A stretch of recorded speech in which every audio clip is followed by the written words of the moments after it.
Welcome to Out There Channel, live stream 78. This is Mickey Rook, straight from Corbell Studios, filling in for Paul. He's off sick. I just checked this audio's working and be with you in a minute. And we got Robert with us tonight. Okay. Hopefully the sound's working. No, it's not, Paul. Not working. No. It should be. It looks like it's working. Okay,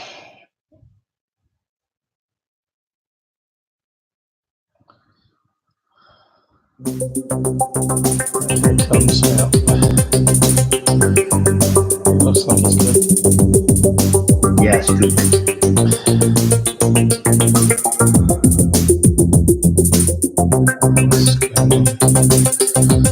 Quite like the sound. Turn it back on.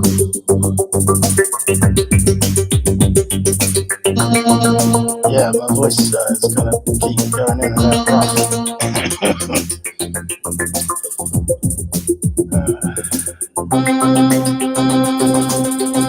So I've got one button.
Hold on.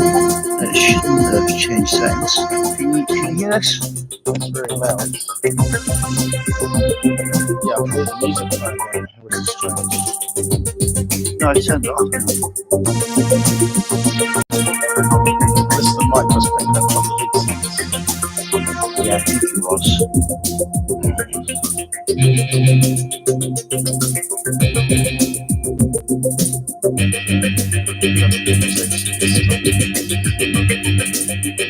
Make sure the rules are up.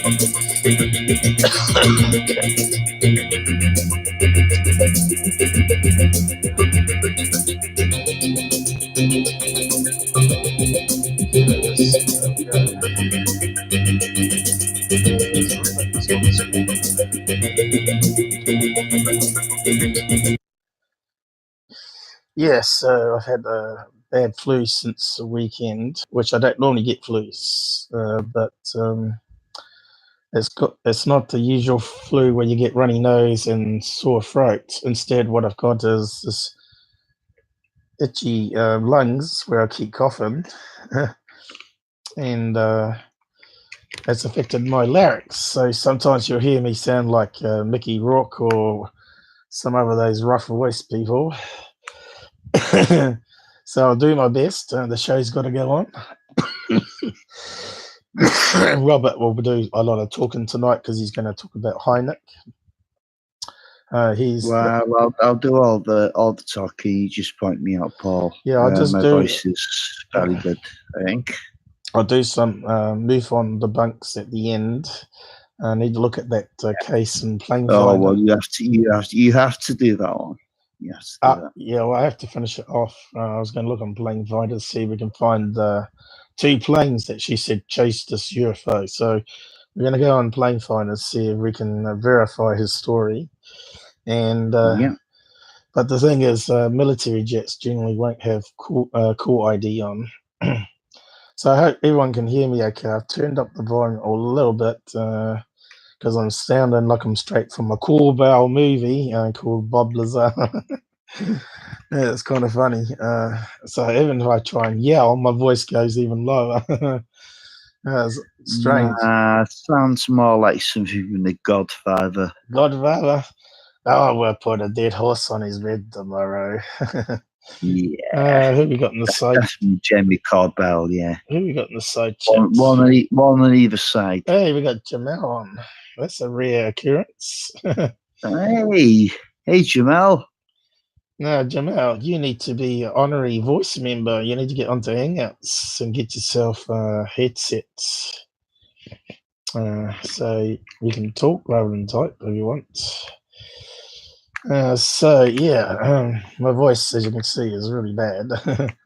But I'll do my best. Hopefully I won't cough as much this time.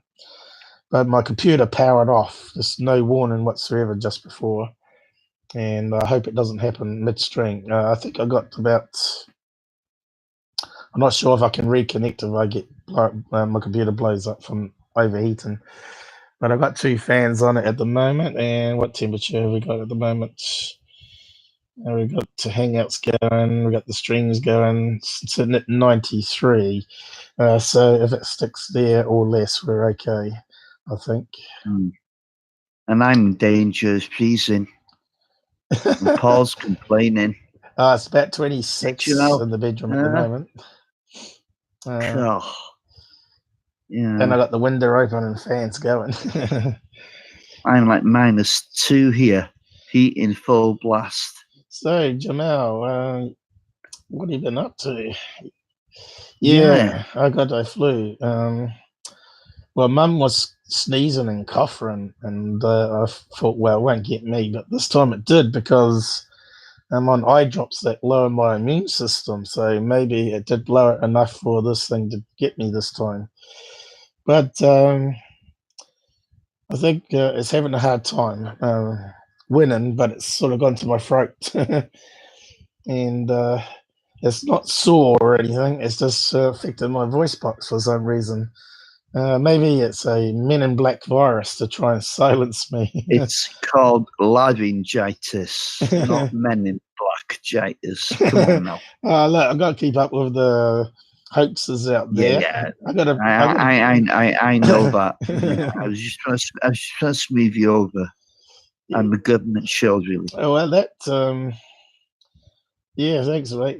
Me too. I hope it's gone by the weekend anyway. By this Sunday, which I'm starting at 7 p.m. hopefully, as long as we don't get any technical glitches. So we'll try and start it earlier now. From now on, I just taken the dog out and he was mucking around like crazy. So I'm a wee bit late starting this. It was meant to be 8:15, and then it went to 8:30. But talking about hoaxer channels, I don't know if you guys tuned into this guy's 2-hour chat, wasn't it? About 2 hours with Fade to Black. What's his name? Jimmy Church. Jimmy Church, yeah. Couldn't believe it. Yeah, but hoaxers, stick with hoaxers. Jimmy Church has been big with promoting Corey Good and David Wilcock. So yeah, now he's got Tyler on there. And this guy, doesn't he look like a devious criminal sort to you? Because he does to me. He's a shav. He looks like he's really got up yours, mate, sort of thing. Yeah, well, that's what we call him in this part of the world, the shav. I've never heard of that saying before. But yeah, I'll just summarize what he said to Jim. Well, I could put it in another way, but it wouldn't go down well on this channel. I'll just summarize basically what the interview said, save you having to suffer it. Jimmy asked how he got into UFOs, and he said he was 19 when he got his wife pregnant or something. And he was looking for work, and he thought he could try and use YouTube to make money, obviously. So that's how he started. And as you know, the very first video from my research was that Area 51 dude, way before Dr. Norton. Dr. Norton was 6 months later, I think. But he doesn't tell Jimmy Church that. He said he only made one video once a month, which was BS. He made a lot of more videos than that in the first 2 years. He said the first 2 years he hardly made any videos, so you won't find them. That's because he's deleted them all. He's just a smooth talker, liar. He just rolls off his tongue. So people just don't realize that he hasn't got any conscience, this guy. He's just trying to be a millionaire off gullible people. And then, I mean, then he talks about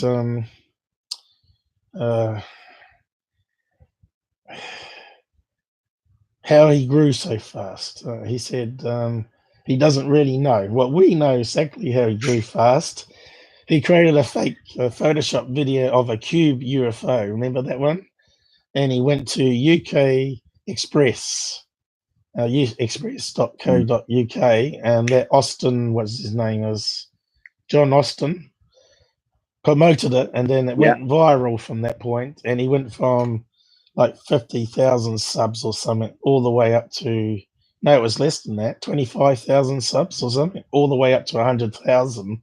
And it kept on growing from there onwards. Because he also produced that petrol sharpener over Texas video, claiming that it was sent into him. And he also BS'd a bit, saying that there is no team, it's just him and his wife, which is a team in my book. And later on, he said, "Oh, I told you a lie. I do actually have mates that look for stuff online and send it to me."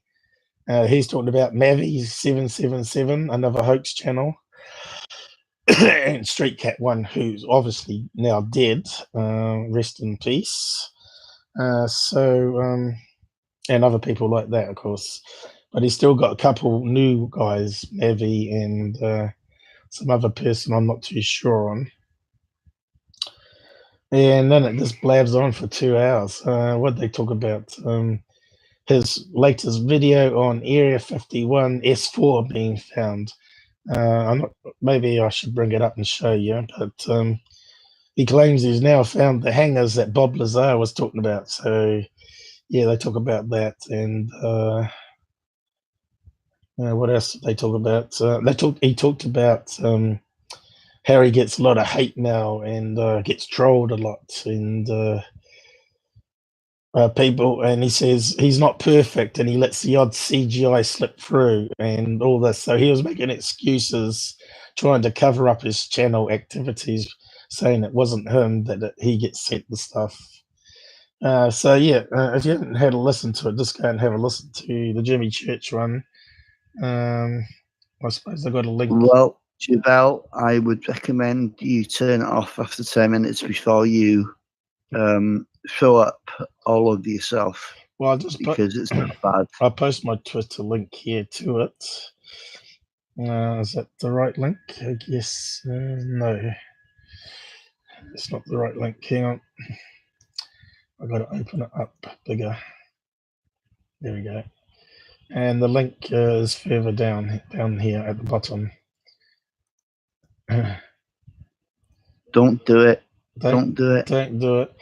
Well, I'm giving him free publicity, fade to black, but not really Tyler. I won't. I posted a few comments on there and replied to people, but I see no one took any interest in what I had to say.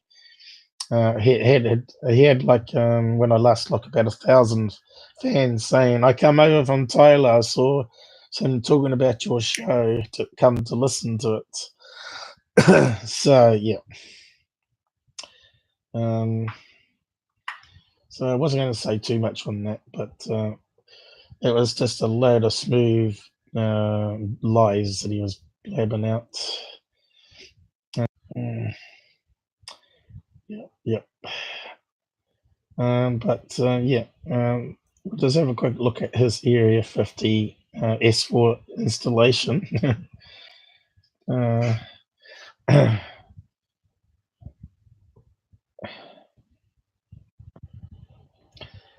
Let's see if it loads. We always have trouble with the cache, and so far so good. Which one was Area 51? This could be it. Oh no, he's put that one up too. That was on third phase. Oh no. He couldn't resist. I'm going to cover that one up too, actually. So we'll just mute him, hopefully.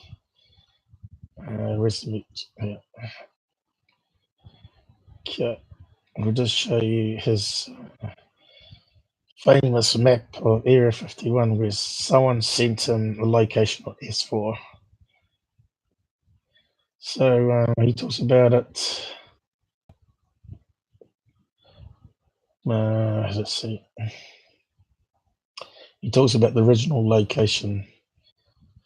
You might remember I was talking on my live a couple of lives back about what we just saw here. Here, you can see there's a lot of mound of dirt. Here, definitely a lot of tunnels being built underground. I talked about that last live stream. And that's just at the bottom end of Area 51. He said S4 was the bottom end of Area 51, didn't he?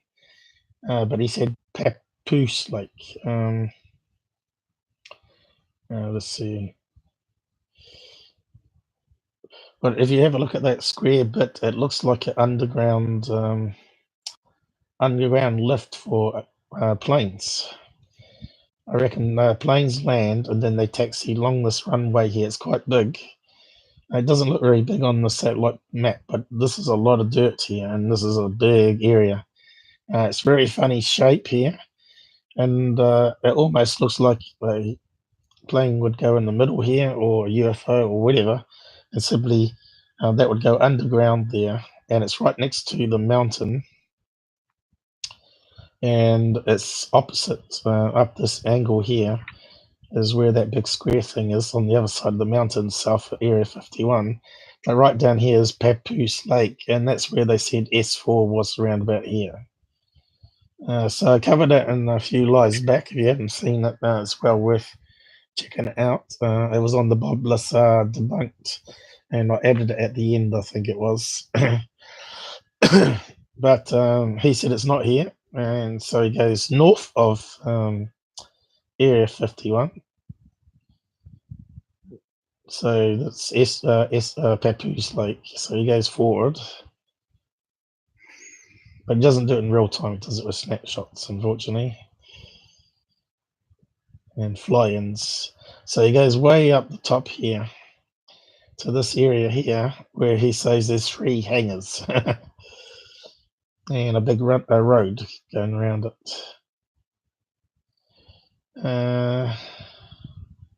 Obviously, it's not very well top secret there to me. Looks like it's perfectly in view there, and it's got trucks on the road. And it looks like it might actually be overlooking a public area. So he's comparing it like I did with these tunnel entrances. But yeah, I don't think that's S4 at all, this area here. It's not very well camouflaged because you can see the entrances. You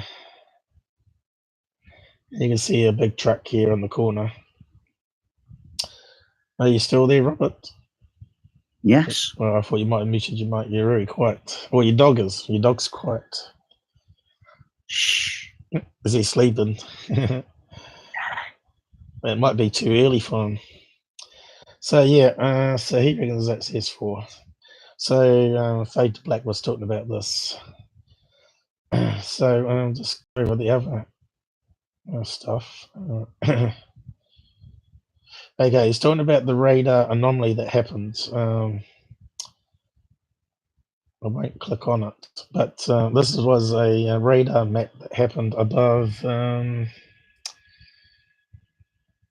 some cities in America. Greenville. What else is there? Anyway, people said it was possibly a flock of birds, but it turned out the Air Force said they were experimenting with radar camouflage, and it was actually a load of special metal chaff they dropped in the atmosphere to see what it would do to hide the plane inside it, or planes inside that, which is probably logical to me. And people say, would they drop chaff over a city? Well, especially if it's not like metallic stuff. It's actually like a special compound, like dry ice, that will probably just evaporate before it hits the ground. So it could be some experimental stuff that reflects some chemical that reflects radar that they were testing. So yes, it's very possible they could drop it over a city. But the people are worried that it might be toxic and affect their water supply and health. So I just said there because the voice is a bit munted. So Third Phase also did this one here. It was SpaceX Dragon spaceship docking with ISS on the live footage, and there's a strange triangle shape in the background. I'm not sure if he's going to do it as good as but you can see here on this angle, at least with the camera, as a background of the Earth, the globe rotating in the background. But when they dock, it's nighttime, and you may not see that it's planet Earth behind. So I'll just go over the photographs. So this is the nighttime footage. So is that looking straight down, and here's the triangle coming up here, which Third Phase and obviously Tyler is saying it's a UFO.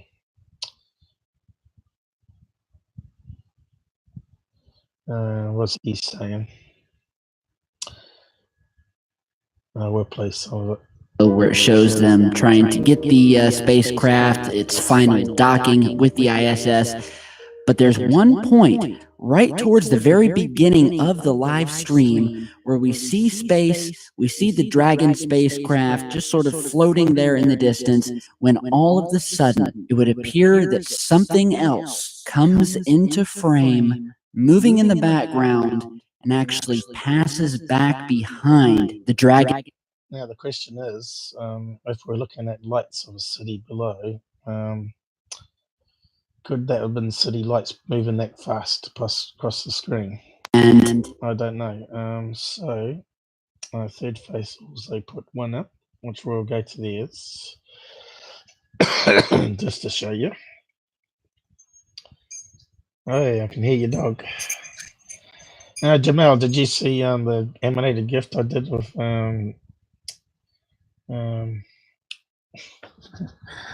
Robert's dog? Yeah. I did put it up on the live stream for you so you could see his dog. He's a big fur ball. Anyway, where's Third Phase? So I don't just pick on Secureteam. Didn't see that one. I wonder if I can dig it up for you again. Hang on, I got it somewhere here, haven't I still?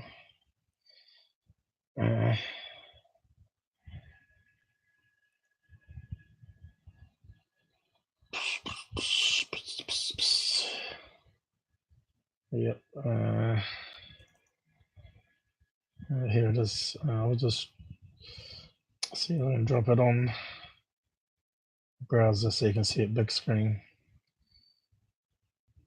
Because we've been waiting for you to come on, but put it on just in case you've watched it offline. you're not keeping up with all my shows, so you're missing out on content. So this is Robert and his dog, and that chain around his neck is the big rattly thing that we keep hearing on the microphone. And I put a little message there, no way am I smiling. I like how he looks at Robert here with a funny look. Is this guy crazy or what? Perfect sync there, Robert. That's good animated gift I did there. I got one without the writing, and I got some pictures. Got some pictures as well. Sorry, Robert. It's funny. Yeah, it's a wee bit grainy, and when you zoom right in, though, that's what happens when you haven't got much light in. It shows how much light in a laptop camera needs. You can see it's a bit grainy, but it's a good one of the dog anyway. So that was a Echidna, is it? Have I said it right? And crossed with a German Shepherd, is it? Yeah, Akita. Akita, Cross. Yeah, Shepkita they call I it. keep calling it a Nitta or something. A Japanese breed of snow dog, is it? Akita. Yeah. They used to hunt bears for fun. Bears in Japan? But in packs, of course. Do they have bears in Japan? They have panda, don't they? No, I don't know. Well, the Akitas came from a few different countries, I think. There was Asia, right. Japan, and there was another Akita as well, which was okay. Canadian. So it's more likely to be Chinese dog. I'd say more likely to be Canadian. Canadian? With bears. Okay. I don't like Chinese because quite a few of them eat dog over there, and I don't like that. Cool. And I don't like people that also do chemical tests on dogs in labs. I think that should be outlawed. Rats I'm okay with. They're not like an intelligent species, although some people would probably debate that. Rats are meant to be a lot cleaner than mice anyway. So what's Jamal saying? A guard dog. He's scared of fireworks. Charlie's a guard dog, I tell you. Charlie might be small, but he goes after everybody. He's a naughty boy. Yeah, quite right. He's a fantastic guard dog. But he was crying to me when it's fireworks. It's all right, long as I don't make a gun noise.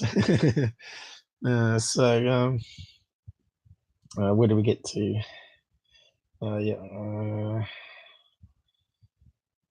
Charlie was a bad boy today. He chased going past the house, and so he got yelled at.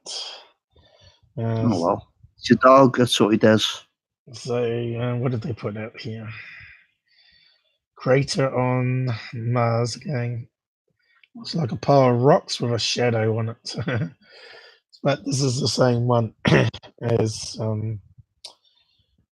Secureteam just put up. But third phase, blab more, I guess, and repeat it more. And show better footage, I think, than Secureteam does. At least they try and zoom in more and keep repeating it so you can keep seeing it. Despite these B1 and B2 also say it's a TR3b when it's clearly not. You can see it going past here.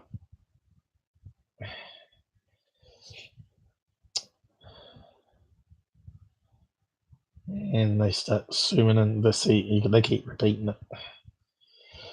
So is that looking out into space, or is that looking down on planet Earth? I don't know. So I did post a comment. Here's assuming. I did post a comment on Twitter asking some guys. To me, it looks like something that's part of the ISS space station. Maybe on the robot arm, but we can't see the robot arm. I don't know. It does look more like it's going to be like some distance lights looking down on the planet, and maybe you can't see other lights because it's overcast. Because UFO Interest has just put out something today showing an overlap of the triangle bits on part of the planet.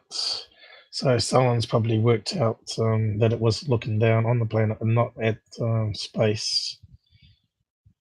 And I'm not too sure how the lights work though.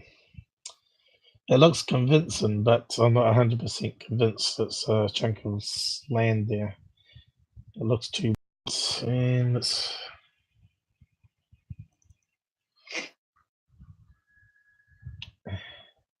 I'm starting to see more like Mickey Rourke all the time.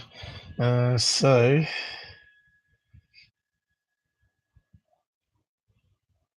it should be here.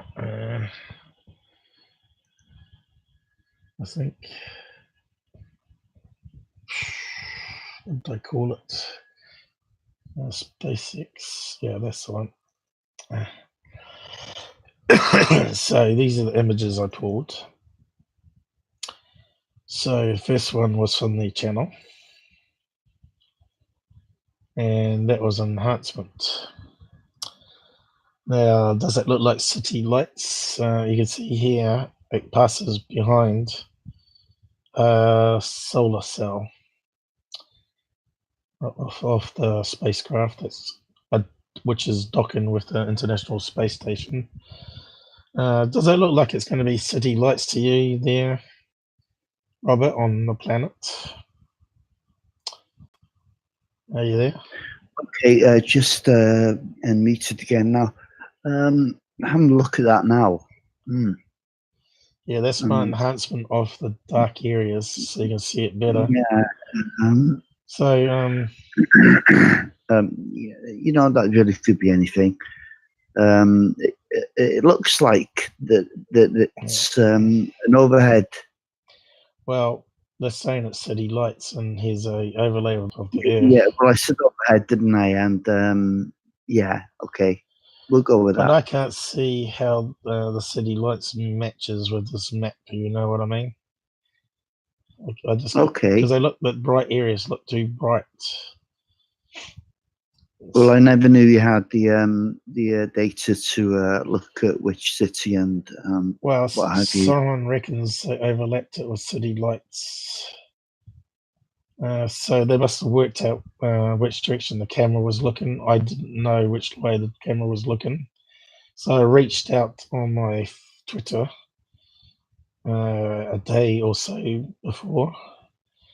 As you can see here, guys, help me pin this BS put up by Third Phase, and also Secureteam now, because it's to be a triangle. So I didn't get any responses as usual, unfortunately. So what I thought it could be is this robot arm. See, as it approaches the space station, you can see here we got a different angle off the Earth as well. And I thought the angle bits on the arm hanging down, which is maybe behind the spaceship approaching International Space Station, is behind, and it could form that triangle pattern. Could it be a space arm going this way and up and down a bit? I don't know. If you have a look. Yeah, it's a bit conjecture, but I would go with city lights. I don't know, because I enhanced it. Overhead camera. But you got to remember, I enhanced it more and more stuff come out. See this? We've got all these extra bits. I'll look at the other images. But do you have the time? Yeah, I reached out to people that would be able to research it more than I could.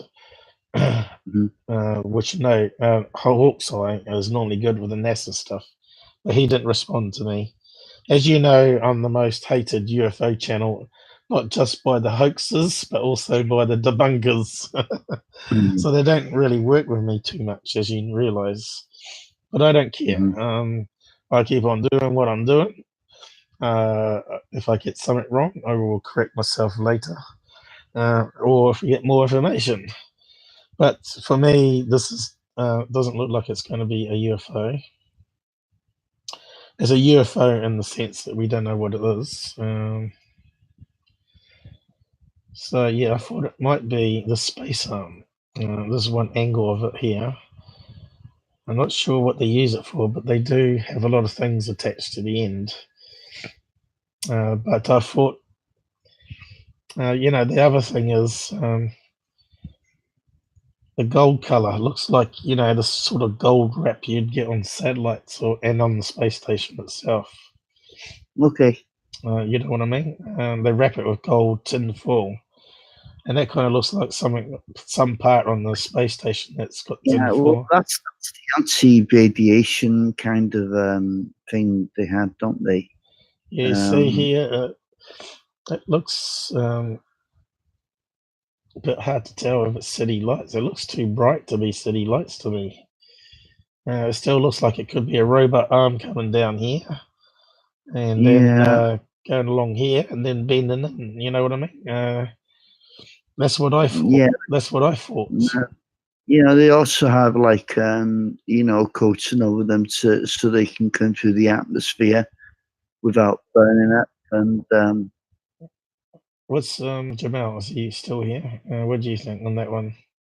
City lights or some piece of the International Space Station? So we Google, an old Google, our super brain in the sky. ISS. I wonder if I'll find it with that. Images. But either way, Paul, it didn't really look like a structured UFO, did it? By any means. No, it looked like it.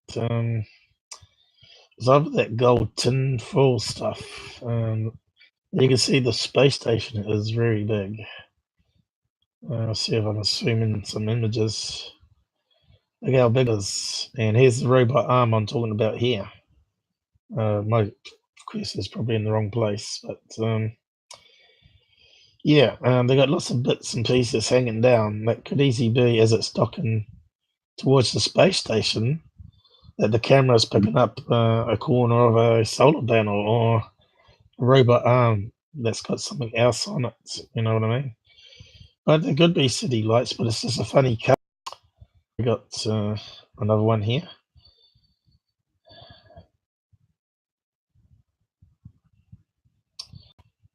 Could it be another space station that went past, or a satellite that went past? Could it be a satellite?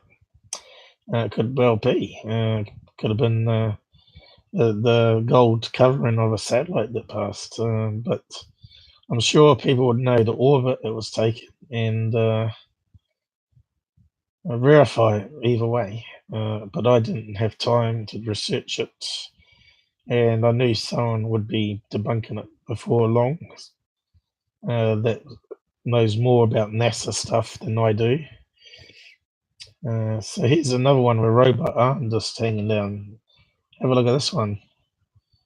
Hey, you see what I mean? That could be easily a good match, couldn't it? Yeah, but if the Earth's been upwards into a triangle pattern like that arm, and that was Yeah. down a bit further, and the space shuttle's coming this way, that would look like it's traveling that way because the camera's following the space shuttle, or the SpaceX Dragon, whatever it's called. That's what I was thinking it could be. But I'm trying to find one that's got that gold covering on it. I think that's a make-believe one. I know I've come across it. I should have saved the image before the stream, I guess. Who's out there watching? We got 3 at the moment. Hello, come and say hi on the side if you want. My voice is gone, as you can tell, from a bug that's trying to get me. So I may have to pass it over to Robert to do his Hynek at some stage. My voice needs a bit of rest. But I made a funny intro that was Mickey Rourke from Corbo Studios filling in for Paul Skinner. Yeah, don't worry, you won't get a horse's head if you don't listen. He thinks I sound like a mafia boss. A bad one.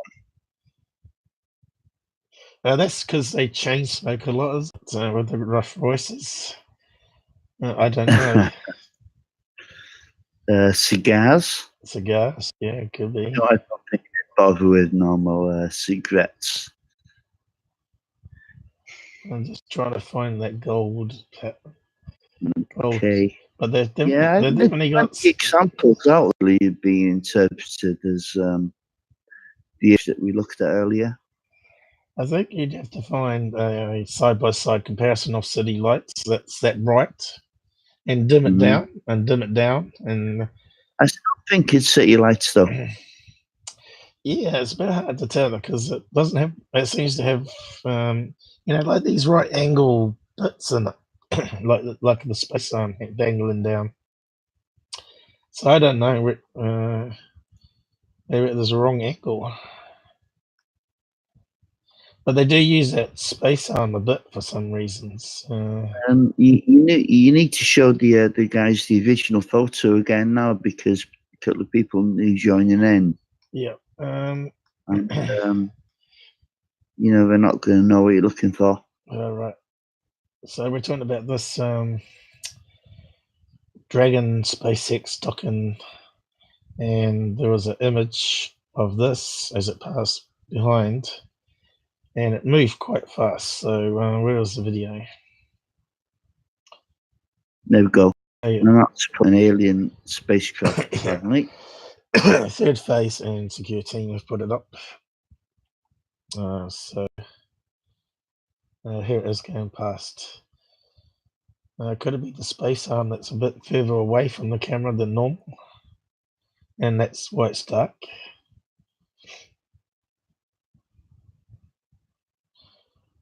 Or could it be another satellite that's orbiting Earth that's reflecting some light back up? Looks like they've gone. Here it is here. Could that be a space arm that's sort of dangling down? See here, there were some flashes of light. Did you see that? When it went past, the gas sort of brought out some detail. I need to zoom in, but we'll see if I can stop it.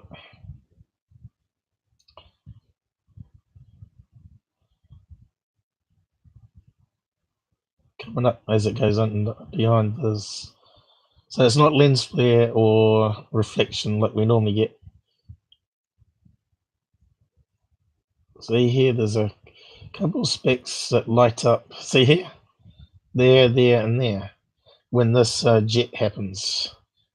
Which kind of suggests there might be a bit of an arm sticking out this way, and looks like there's a bit of arm going this way. But I don't know. Could be. Yeah, that could easily. You can see my thinking, though, can't you? Yeah. Oh, see there, you can see it in the right spot. You can see it sort of lights up a bit more. I just can't stop it in the right space. Let's play it really slow. No, it doesn't take a great deal of imagination, really, to believe that's what it could have been. But it could have also been city lights. Yeah, let's play it again. Put it on really slow. You'll see when the jets go off, the bits that light up that I'm talking about. there's another bit. If it was city lights, we'd see more city lights, I think. See, it's going to come up now. You'll see the white dots up here. See that? Yeah. And there. And they do it again here, and it shows up again. And you can see here a white dot. White dot, white dot. To me, it looks like a physical object rather than lights fired down. That's what I'm saying, anyway. So Scott might be wrong about it being city lights, but I don't know. I could be wrong. Why is it only a few lights that we're seeing? Is it like a overcast? I don't know. So we want to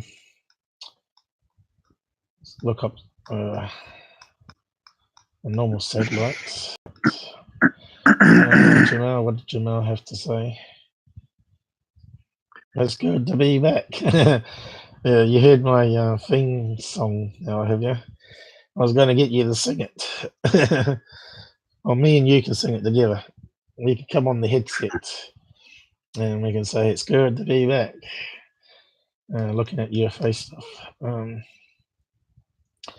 Well, you can see I'm not really popular. I've got 3 watching. Satellite.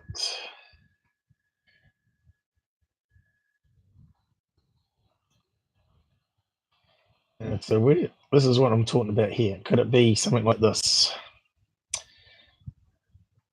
See the gold color? That could be a match too, you see. Could it be another satellite that's further off in the distance, orbiting? Well, there's how many of them? 3,000 things, circulating the planet now. So, but how does that get to be a triangle? You see what I mean? And that could explain why some of the white dots appeared. It may be reflecting off the solar panels when it shoots off the gas. I don't know. Scott Brando is probably laughing at me, but I don't care. I think you can narrow it down to several things, and then until more information. Until we get more information. One thing we can be certain: it's not a TR3b, and it's not a UFO. Absolutely. So I was just trying to find more gold cover satellites. So here's one that's just a cube without solar panels open. It's very hard to get stuff when you're looking for it all the time. That one looks like it's got a lot of gold on it. See there? Third phase of the moon. Yeah, that's not it. Third phase. No way would they let a satellite that close to the dragon.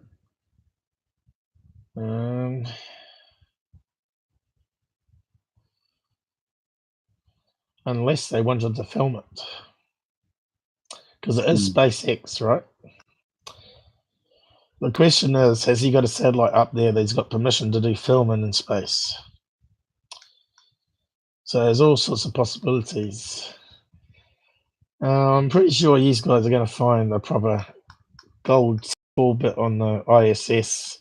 It might be like an antenna hanging down on a real fine thread from the space station. It may not be the robot arm. It might be some other sort of thing they got on the space station for monitoring as the spaceship comes in, even, But it's that gold color that sort of throws me off. And as I said, it doesn't matter, Paul. It's all solved now.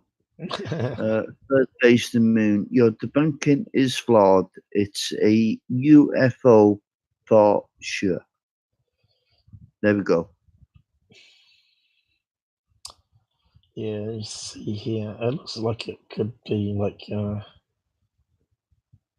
looks to me like a solid object that's sort of got some of the lights from the sun reflecting off it, though.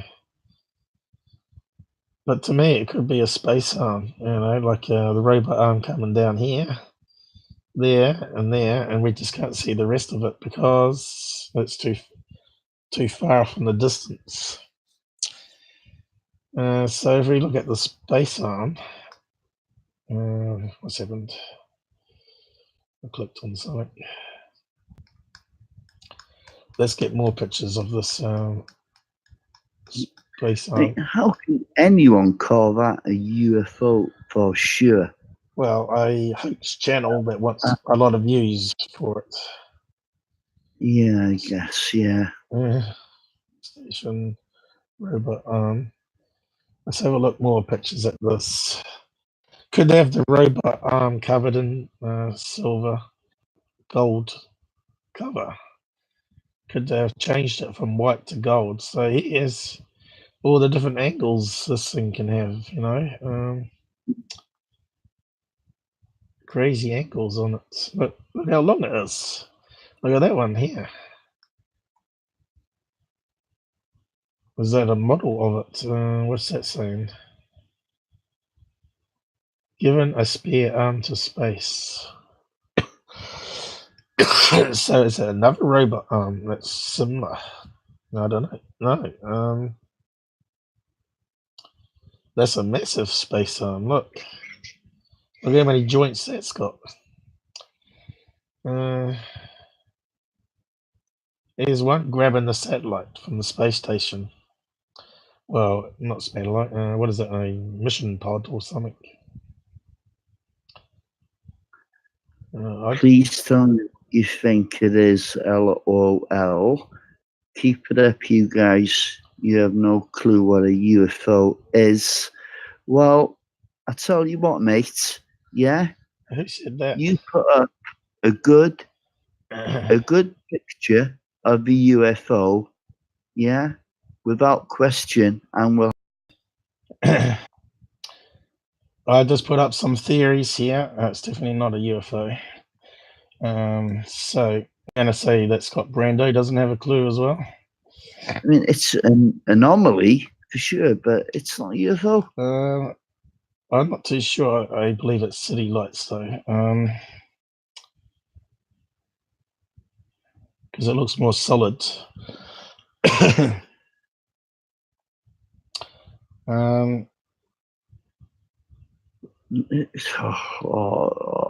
Come on, Paul. It's city lights.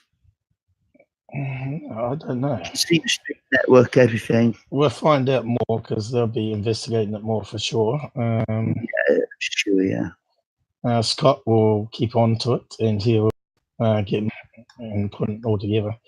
Like I said, this one I wasn't too sure on. I just put my theories out there. But does that look like a spaceship?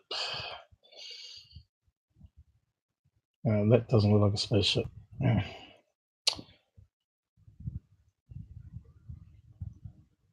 Okay. What's it going? It's going slow. So, to me, it looks like it's got some stuff in the middle here.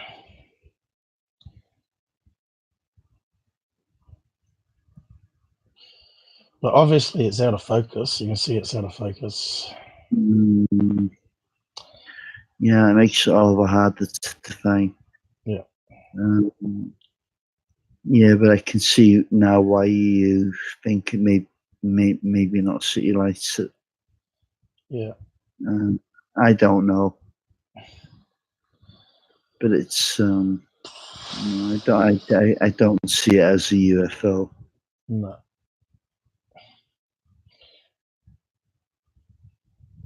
Well, UFO in the sense that we don't know what it is. It doesn't mean it's an alien ship. Yeah. So let's get that clear. So yeah, I've put my theories out there. It could be space arm, or it could be another part of the space station hanging down, and we've seen it behind the spaceship. But until the experts work out which way the camera was looking and whereabouts Earth was. I'm pretty sure Scott Brando will put out more information next by Sunday. We'll probably have a better idea what it is, probably, because I'm pretty sure these guys will be working on it. And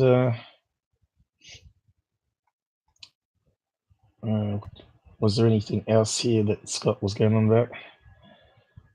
Yeah, you keep digging on that till Sunday and see if we can get more info on it, and that'd be a nice one to solve that. Okay, so it looks like he's got a picture of a satellite view from Earth off the same area that they're claiming is. And it is a triangle shape, I'll give it you that. It's a good match. But seems too bright. I don't know.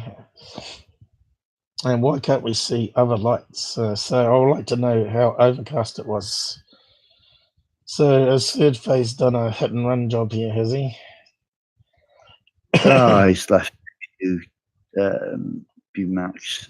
Yeah. It don't matter. They had I went to oh look, he spammed.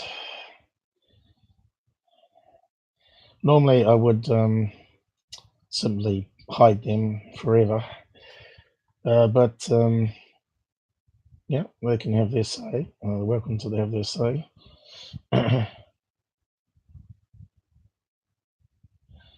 Yep, Jamal, it's good to have you back.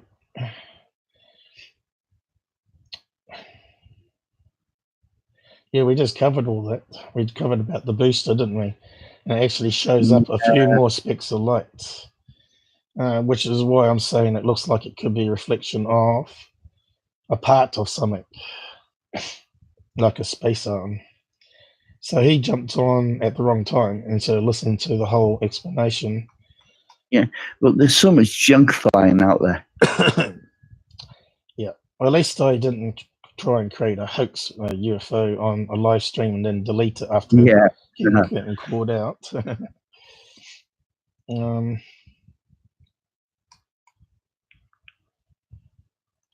But if they're going to keep trolling on the side with the same comments, then they will have to be blocked. Well, doesn't matter. Right there.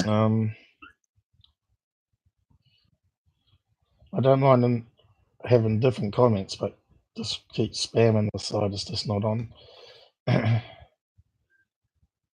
So, what else we got? Oh yeah, we're talking about Secureteam's thing, and that one we talked about last time, which is just a reflection. But even on this one, you can see all the bits and pieces hanging down. And then that's gold color here, see? And it's got triangle bits as well. See that? So why couldn't it be a spaceship coming down this way on something like that? But on maybe a robot arm, it could be. But yeah, it does. It could be city lights. Oh, I'd have to see more pictures from space. So I wasn't going to spend too much time on that because it's a bit pointless.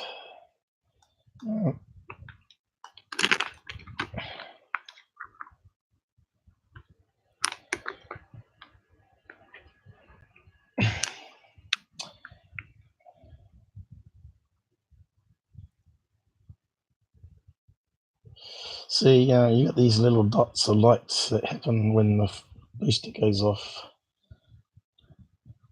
which is almost like reflecting off something else that's out this way. Could it be a robot arm coming down this way, and then a bend here, and then it's got something on the end? That's what I'm seeing. But yeah, it's too out of focus.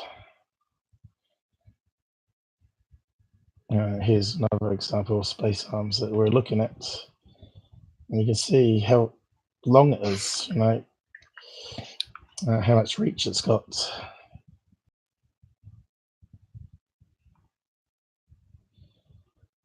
And it's got different attachments they put on the end.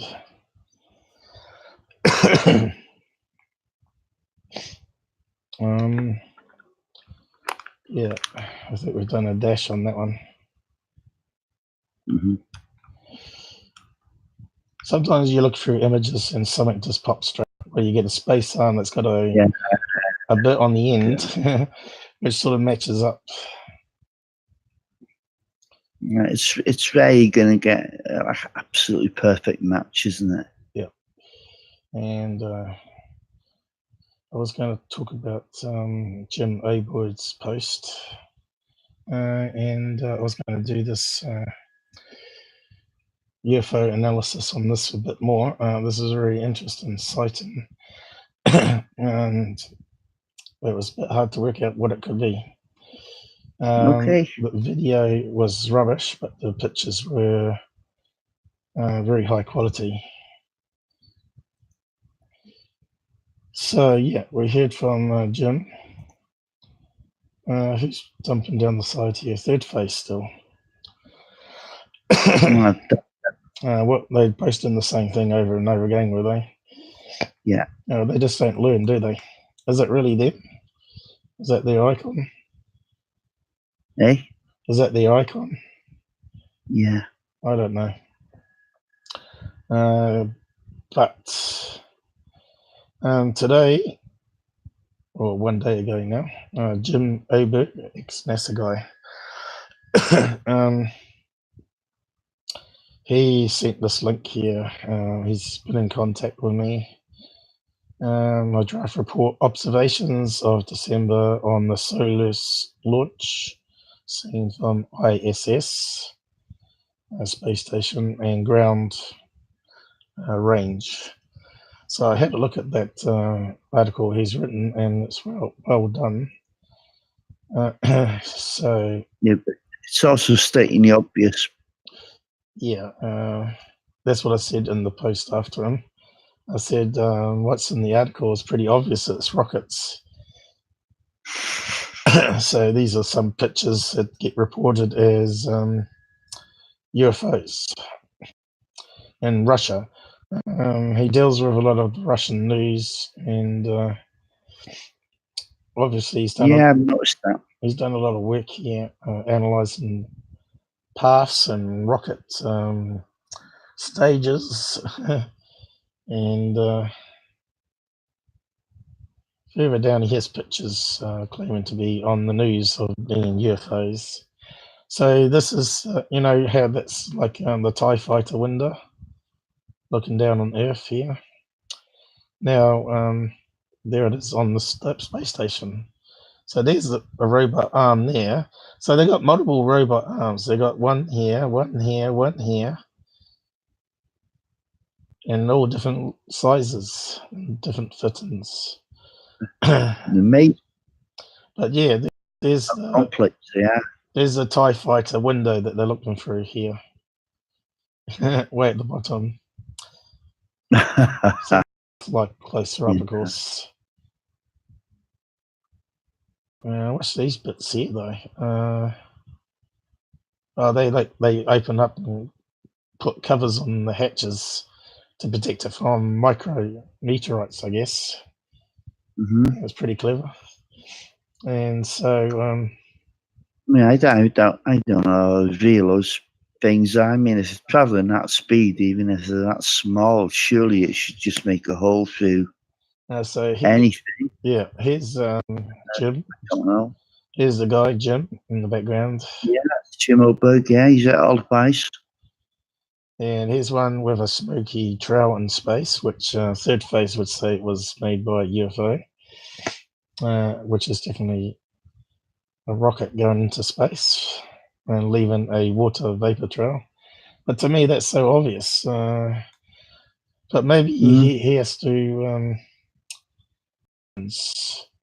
Here's one that's forming a black line going across the sky and staging. So he's matching it to the rocket launch black line, and then separates and goes up further. Just in pictures there. So, yeah, staging, and that's quite interesting. Yeah. So this is his draft thing that he look at, and I said it's pretty good. Really don't see how we're going to fall for anything like that, Paul. Oh, we wouldn't. No. You can see the typical contrail, and everyone's used to the SpaceX stuff now. You know, I told them that, you know, there's a few people, you know, follow Tyler and third face, sorry, you know, that would fall for that kind of garbage. Yeah. Even. Yeah, that's right. But you know, nobody with a scientific approach would fall for that. No. So I really don't know why he spent his time sending those links to us. Yeah. If of course it was him. So that's a rocket explosion. Rocket failure. It blows into many bits. Yeah, cool. Yeah.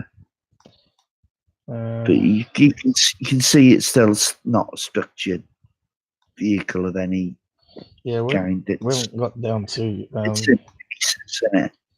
We haven't got down to all the UFO photographs from Russia. Here's one. Okay. Okay, you can see the twin contrail. Third phase of the moon likes to put up SpaceX ones like this. Oh, right. Remember? That's another missile launch to me. No, they reckon it's launched into the space station, I think. Okay, to launch of some sort then. Here it goes. Rocket. So it's not a missile. No, okay, no, but okay, rocket. So he's taking it from chemical firework. He's taking it from the newspapers in Russia. As you can see, hang on. He's taking it from the newspapers in Russia and translating some of it and putting it up and then debunking it. Okay. But you can clearly see it's going to be a rocket, not a UFO. Another one which is almost like SpaceX, but obviously it's just another Russian rocket because they got multiple pods underneath. You know, the Russian rockets have got their own sort of unique design, haven't they? So it looks like an onion underneath with all the different boosters. So it forms individual contrails. The onion formation comes from the sun being below the horizon at the time of the launch, and just creates you can see here 1, 2, 3, 4, 5 contrails. So that means it's got 5 rocket boosters on the end of it. So these are some of the UFO ones that made newspapers, and you can see again it looks like a typical rocket launch. We're not going to be fooled by that. It wouldn't have fooled me. That wouldn't have fooled me as at 10 years old, to be honest. And here's one that's far away, and if you zoom in, obviously you can see again it looks like a rocket. Rocket. And there's another one from a video by the looks of it, smartphone. Oh, there's a big document. It goes on and on and on. And there's another one over Russia. Another one in the newspaper by the looks of it. So maybe a lot of rockets launches in Russia is good for newspapers over there because they put it out as a UFO. Yeah, exactly. What is his point?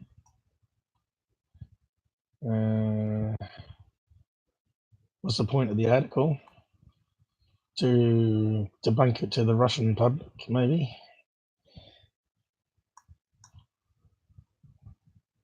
So you can see the headlines here, translated.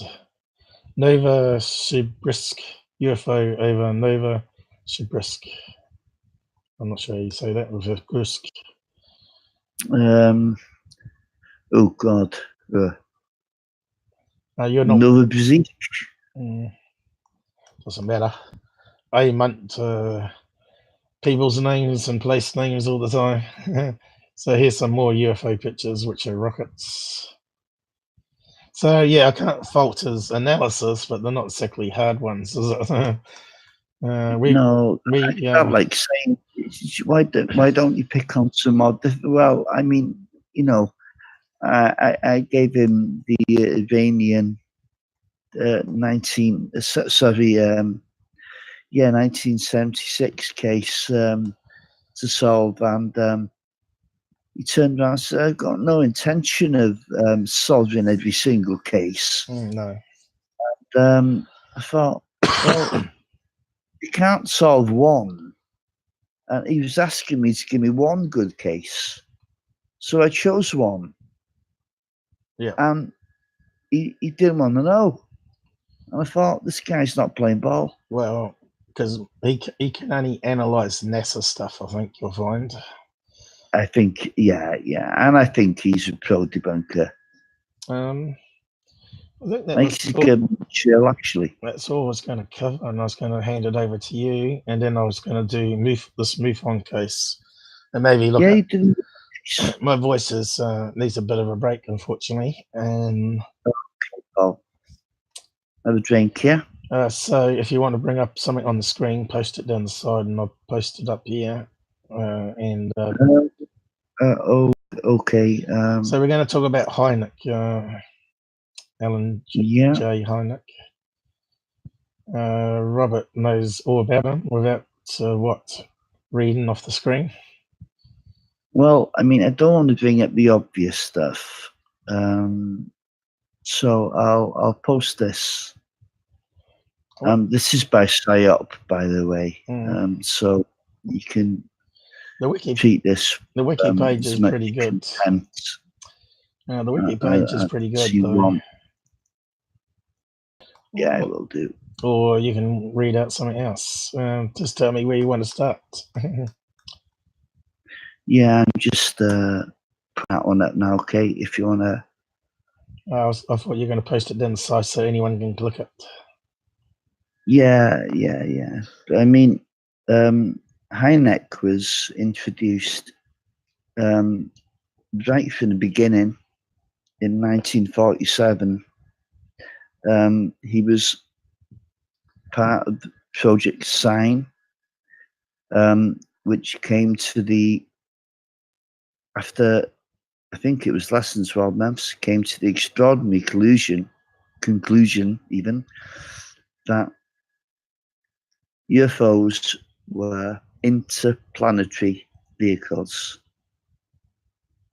And that went all the way up chain of command to a guy called General Vandenberg. He said out loud, "Get rid of this piece of information. Unless you give me a piece of a flying saucer, I'm not accepting this conclusion." That was Project Sign. They sacked everyone on the staff, and then we had Project Grudge in 1948, which was not very pro flying saucer at all. It was far more a whitewash. Right. But at the whole time, so let's. Hynek was a consultant to Sign and Grudge. People only associate him with Blue Book, really, which didn't begin until like 1952 properly. And then, but he was the only scientist on board. Yeah. And Blue Book ran till 1959. 1969. To be quite honest, it ran till January of 1970 before they cleaned up all the paperwork, and it was all done. And of course, the Condom Committee, which you've probably all heard of, taking care of Blue Book, and that exactly is what it was designed to do. Edward Condom, well-known physicist, but Hynek, interestingly, he couldn't believe he was asked to be put on this panel to debunk UFOs. He couldn't believe he was an astrophysicist. He was carrying on with his own work, and what have you, and he evolved. And I think it was around about, I'd say about 1962, where he started to change. It was an evolution. It wasn't one sudden case that changed him. It was a series of events that began to change his mind. And I'm just going off the fly now. I'm not reading off anything. What really got to him was that he realized he was in touch with a lot of people at this stage now, like James McDonald, Donald Kehoe, very important people in the early part of ufology. In fact, Kehoe, I don't think we'd have ufology as it is now without Kehoe, ex-Marine captain. I think he was the biggest pioneer of ufology ever. But anyway, back to Hynek.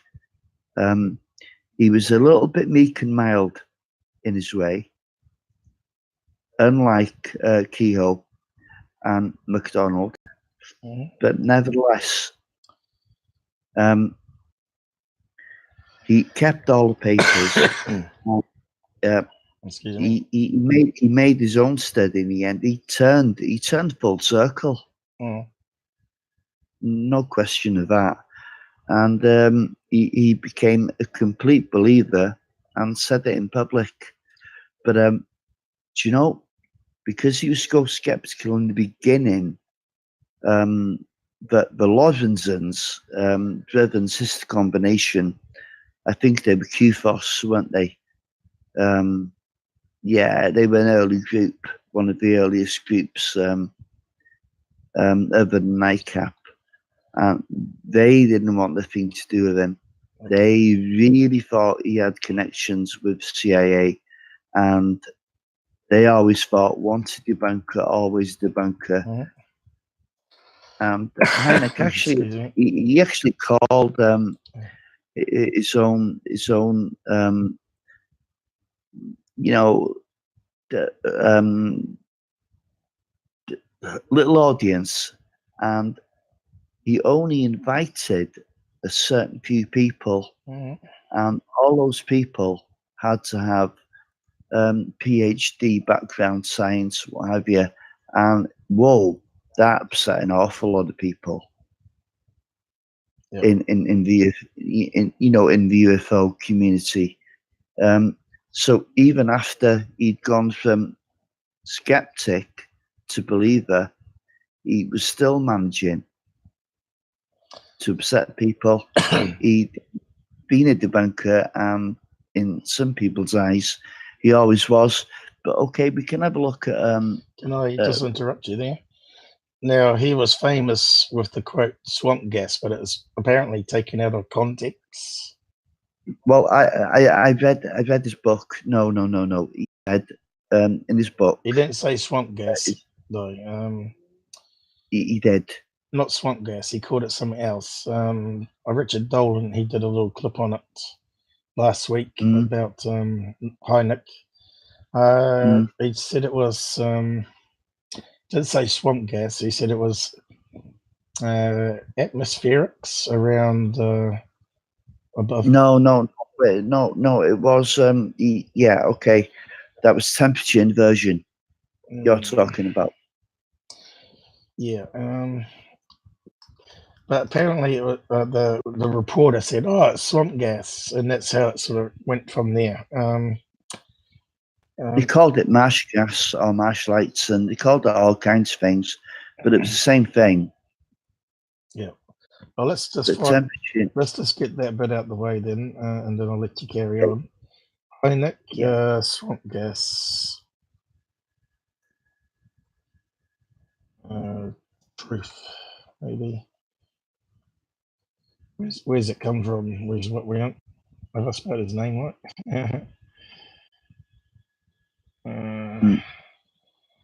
It's in the Wikipedia. How did it start? The true story. Here we go. Let's bring that one up. Because everyone's talking about Hynek at the moment, as the series about him is coming up next year, 8th of January in America. Yeah. So it was in this place, Michigan, America, 1960. Michigan, yeah. Okay, you I'm can not see going to be able it's to say being that. tuned here, can't you? I'm not going to be able to say that with my throat as it is. So, Okay.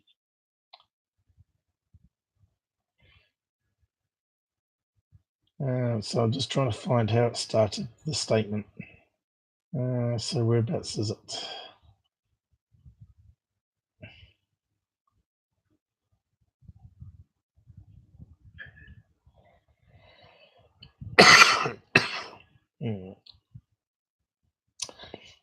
And the true story of swamp gas is what we want.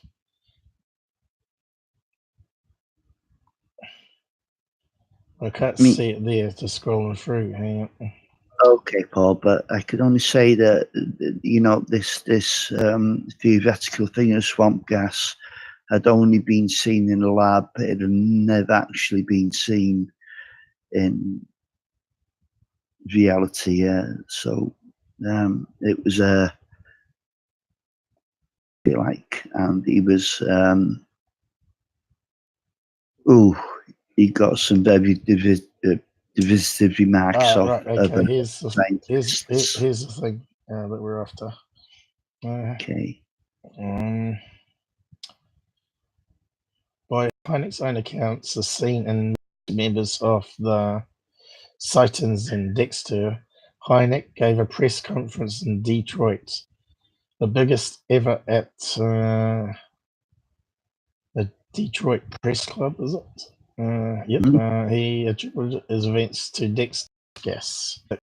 Never heard of that before. Well, the rest, yeah, it's yeah, okay. The response from the press, the public, and the UFO witnesses themselves was immediate and rise of swamp gas become synonymous with any official explanation that is deemed, and then they changed it to swamp gas. But he backed off on that in his later life. He backed off from that and said he said himself it was BS. Yeah. We'll just post this article down the side too. Looks like a good one. Where the swamp gas was all started from. We've got little links.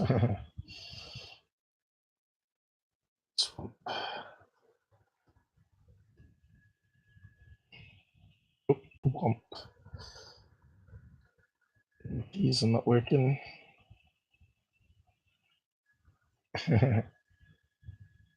Oh well. I suppose I could delete the other one, can I? Let's see. How's it go? Yeah, it's okay. Swamp gas. That's all you need. Not too many people listening anyway, don't you? Nah, they never do to me. But, a lot of them watch it offline though. I get up to about 100 views. So, and that's not bad considering. Watching, you know?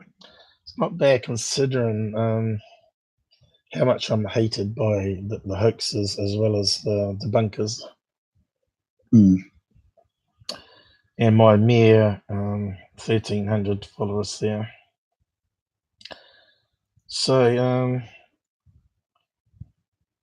in conclusion, let's read this bit out. Swamp gas will be a colourful and engaging historical narrative of a Michigan UFO flap of 1966 that captures the excitement, hysteria, controversy, local flavour of these events for almost 50 years. So, what did the person see? This sounds like an interesting case, actually. I wonder if it'll be on that TV show. Yeah. Well, the thing is, I'm not sure how they can say it's a UFO with swamp gas. Is it like the moon shining down on it that causes a reflection, or a plane, or car headlights is what they're saying? Well, I'm not too sure. That one looks like a UFO. I mean, for one, it has to be over a swamp. And in the end, the Air Force was, or Blue Book, was making these cases out to be swamp gas when there wasn't even a swamp in sight. Mm. And that's what caused the ridicule of Hynek, and it was his biggest regret. And I read his books, Paul, and So what's this? They're making a movie. Is this a I crowd? really no idea what Looks like a this. crowdfund page. Oh yeah, it's a Kickstarter. I thought it was a website talking about the case, but it looks like they're going to make a movie out of it. Looks like I don't get posted that one. It looks like they're too late because Hollywood already made a series with Hynek that's going to feature this one, obviously. This one. Yeah. Suppose people will still watch another movie though. So you can carry on, but it would be good to have something on the screen that you're reading, I guess, more so people can follow. But if you want to talk out your head, go ahead. But if you bring up people's names, maybe I should bring up their photograph on the screen as you're talking about it. Well, going back now to this is a very interesting little situation where in 1947, Project Sign turned around and they said, right, these are interplanetary craft, and there was also another project going on at the same time, and we know that now by the 1947 Twining Memo, where they also came to more or less the same conclusion. So they knew as early as then in 1947. Now it had crossed Hynek's path. Even though it was ripped up and shredded, and the whole staff were sacked by Hynek, and he was told to come up with something that was pretty much to debunk everything. He was the scientist. He was the lone scientist on the case. So I guess, he suffered. He suffered an awful lot in those early days, and then he came down to realizing that, hold on, there could be something to this. And he ended up forming his own. Was it the Hynek Center for UFO Studies? And I think his children are still carrying on to this day. Yeah, that's my dog in the background, by the way. Yeah, we can hear. He's opening your door by sounds of it. Yeah, that's right. Yeah, he's you need a water pistol to shoot him. I know. Yeah. Anyway, I've got one here from. Yeah.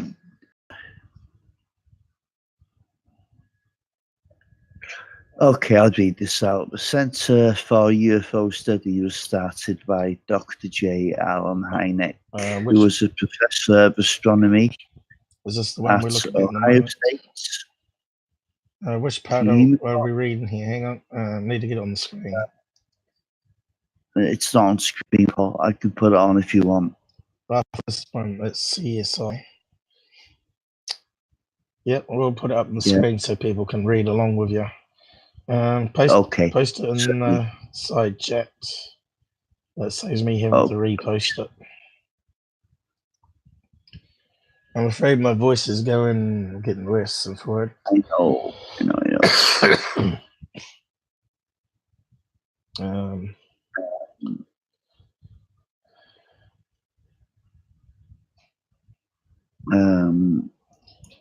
we go. Hey, If you want to pull Jim, up, I didn't think you were still here. Truth sounds like hate to those that hate the truth. Great statement. Yep. Where are you? I thought you may have alerted me to third phase being down the side sooner. Can't seem to post anything now. But once you hide the comments, they're sort of hidden for life. I'm not sure how you unhide people, actually. I think you have to go into my control panel somewhere and unhide them. I don't know. I haven't looked into it. So yeah, you got to see all the comments, did you? Yeah. Claiming that us two couldn't debunk anything. That's hilarious. But I suppose you'll be going to bed. What time do you have to get to bed? Oh, those idiots you called trolls were third phase, the cousin brothers,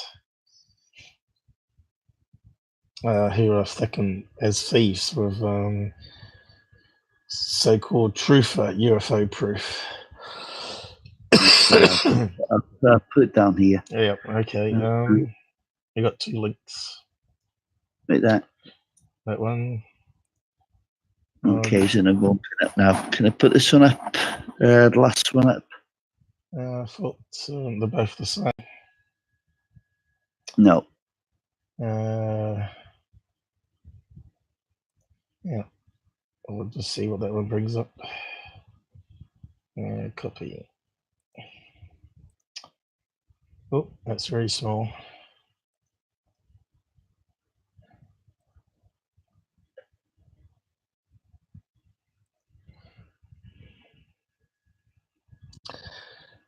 Jamal and Robert, I look at it this way: if you get trolled, it means you're doing something right, because you're evoking a response. You see, from people, and you can see their hate that they have. You know, I'm a small channel. I should be peanuts to them. Why would they come onto my channel and harass me? There we go. So, but you can blow that one up if you like. Yeah. I'll keep talking, Paul. You want this one? Yeah. I'll just get it centered, and I'll move it up. And okay. Let me know when you want to scroll down further. Okay, no problem. I'll see if my eyesights can pin where you're up to, though. Yeah. Hang on, what's Jamal saying? Yeah, they haven't been watching all my stuff. They know how many stuff I actually debunk myself. And MUFON uses it. Other MUFON investigators pay attention to what I have to say. So, yeah, insultingly, it doesn't do anything. So, I'll let you read that out, and I'll just go toilet. Okay. Okay, no problem, Paul. And I won't interrupt you. I'll just mute myself here and with a side switch. I'll see if it works. Okay. I'll see if it works. Here you go. Yeah. Cheers, Paul. Yeah. The Center for UFO Studies was started by Dr. J. Allen Hynek, who was a professor of astronomy at Ohio State University and later chairman of the astronomy department at Northwestern University. During the 1950s and 60s, he served as the astronomical consultant to the United States Air Force's Project Blue Book. Essentially, his responsibility was to determine whether there was an astronomical explanation for a UFO sighting. Professor Hynek, who would study UFO reports and decide if it was description of the UFO suggested of a known astronomical object, that is, did the witness see the planet Venus or a meteor instead of a genuine UFO? Sounds a bit simple, doesn't it? Anyway, at first, Dr. Hynek was skeptical of the whole UFO business, but after examining hundreds of UFO reports by credible witnesses, he became convinced UFOs were worthy of serious study. With the closing of Project Blue Book in 1969, he began to seriously consider forming a private scientific UFO organization composed of scientists and other highly trained technical experts who would work together to solve the UFO enigma. In 1972, Hynek published his classic book, The UFO Experience, a Scientific Study. I read that, by the way, and it's a very good book. I'd recommend it to anyone.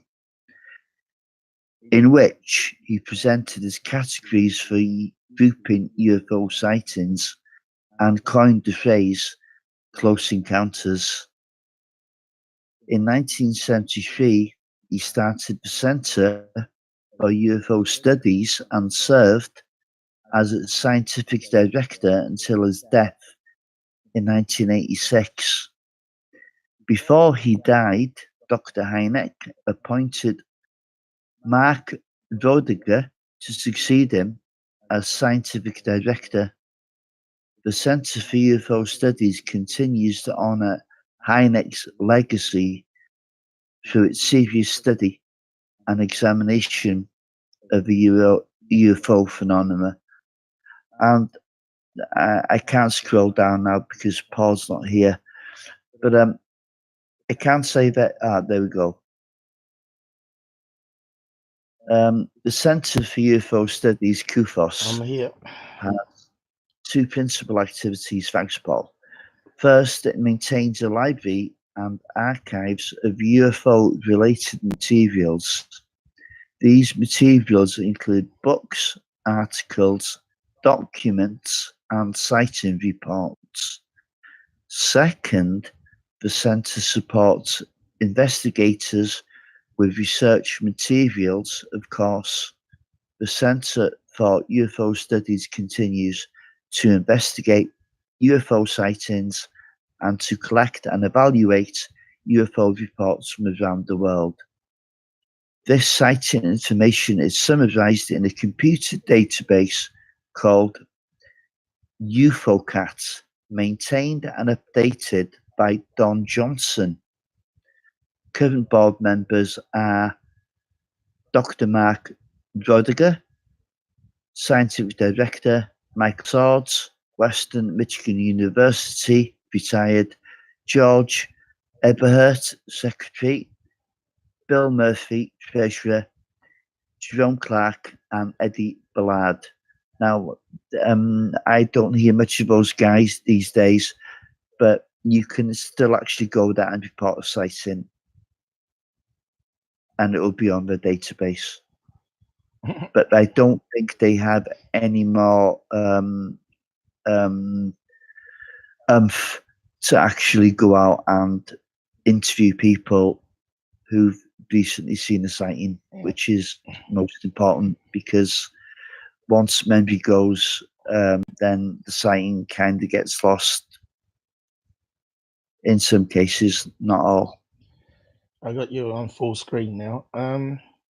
Okay. Now let me just ask you this: why is Hynek your number one in UFO field?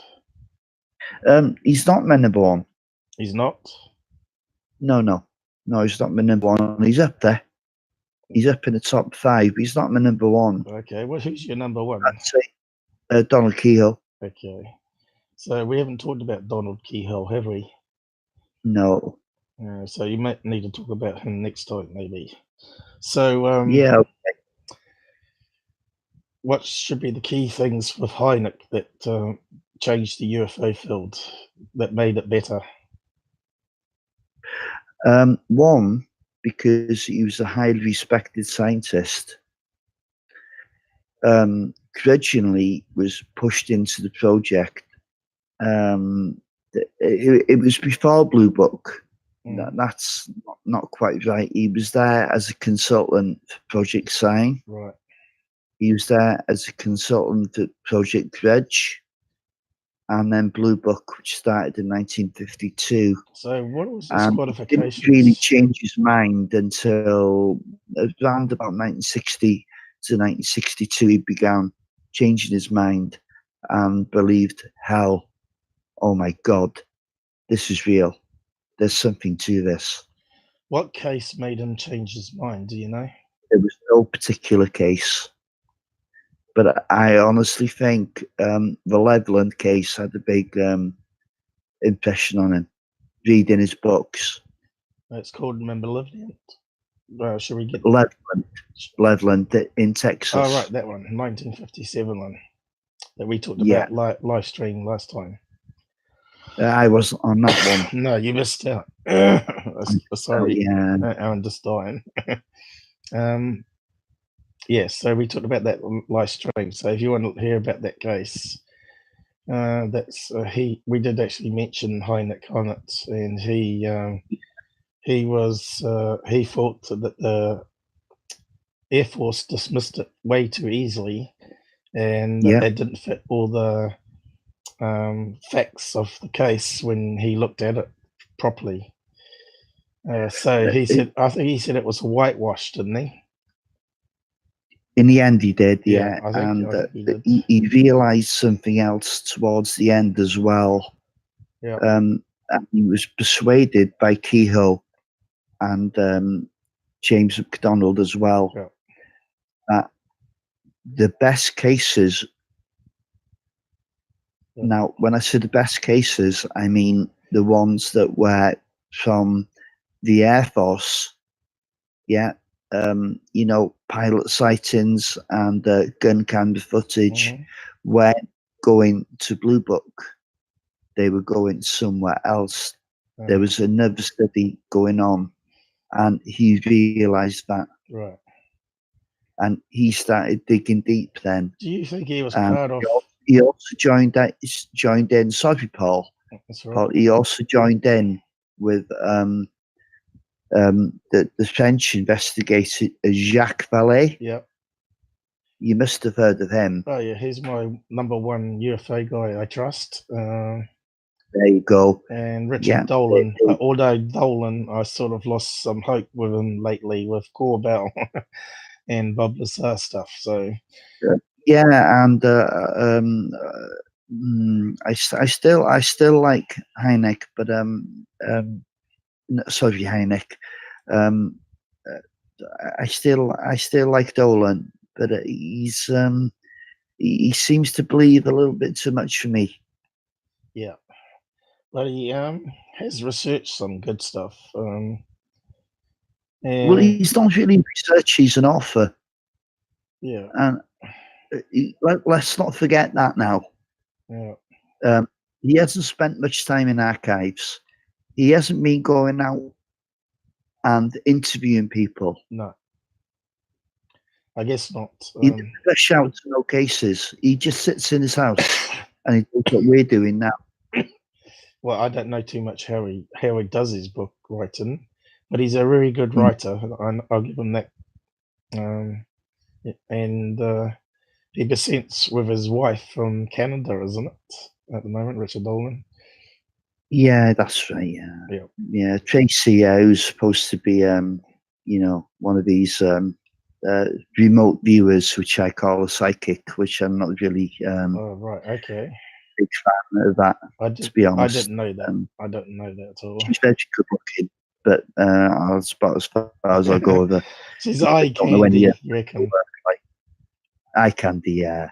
I said that to Finn Hardley, and he laughed. He said she's like an old woman, 44 or something. Yeah. Well, it depends how old you are, I guess. I think Finn's pretty young. Well, we're in the 50s, so to us, she looks okay.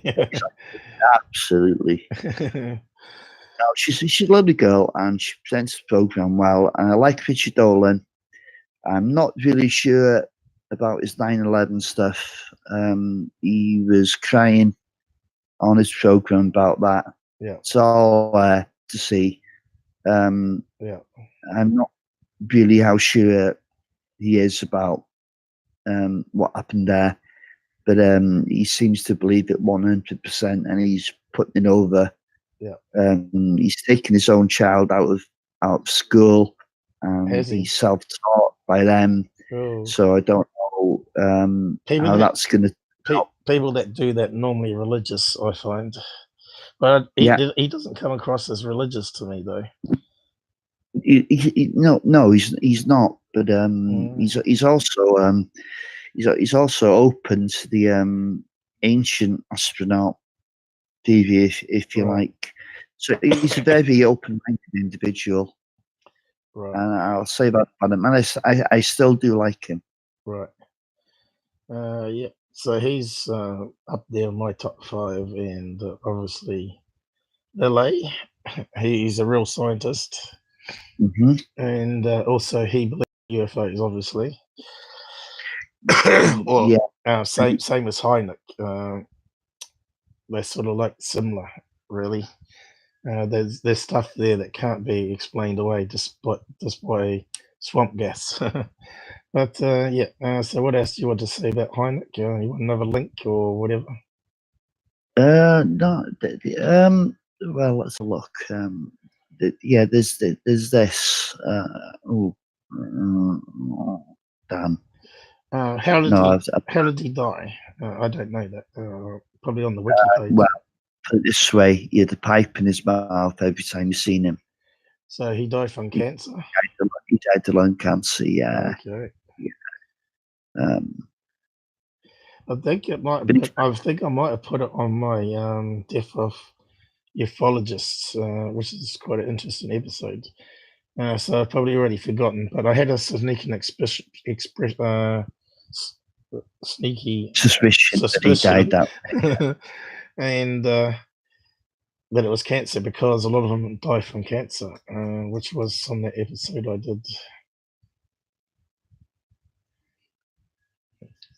Since I made a reference to it, I'll just bring it up because hasn't had too many people watch it, actually, which I thought it was one of my better episodes, or documentaries, I should say. But there's one more thing I'd like to say that yep.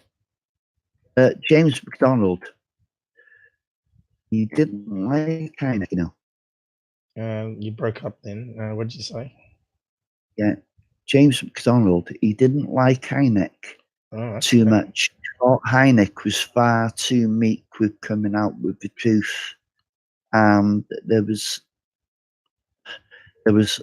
one particular occasion when I was talking about now the 1947 document, which Project Sign, which stated that UFOs are real, and these are the final words: UFOs are real and are probably of an interplanetary origin. Right. Now, Hynek seen that, and when McDonald found out about it and asked Hynek if he'd seen it, and Hynek said, "Yes, I did see it," McDonald slammed his fists on the table in front of him and says, "Why the damn hell didn't you tell everyone about this?" Yeah. And Jack Ballet was the one that told us all about this argument. He was there, embarrassed, and Hynek's answer was, "Well, if I'd done that, I'd have been sacked and I wouldn't have got all the data." So it was a kind of an interesting argument, but McDonald was all for getting the truth out. That's interesting. Did he play himself in Close Encounters? Surely not. When did he die? Who? Hynek. When did Who? Hynek, yeah. That's Well, not. Hynek's dead, so he couldn't have played himself. And Was he dead before 78?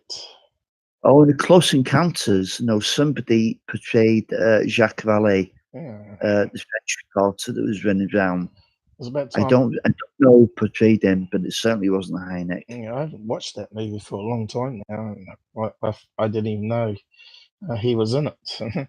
I knew they based the French guy on Jacques Vallée, though. The French guy in it that works out. I don't know what's the song they play. I know what you mean. Yeah. Yeah. When did he die? It must be on the Wikipedia. Let's find out. No, he would have been around for Close Encounters, 86. Close Encounters for 78, wasn't it? Yeah, Jacques Vallée's still alive. It looks like the same guy, though. Be in his 80s now, Jacques Vallée. It's got me interested now. Is it a different guy? I guess it does. Let's look up Close Encounters anyway. It's got me interested who the characters were. This.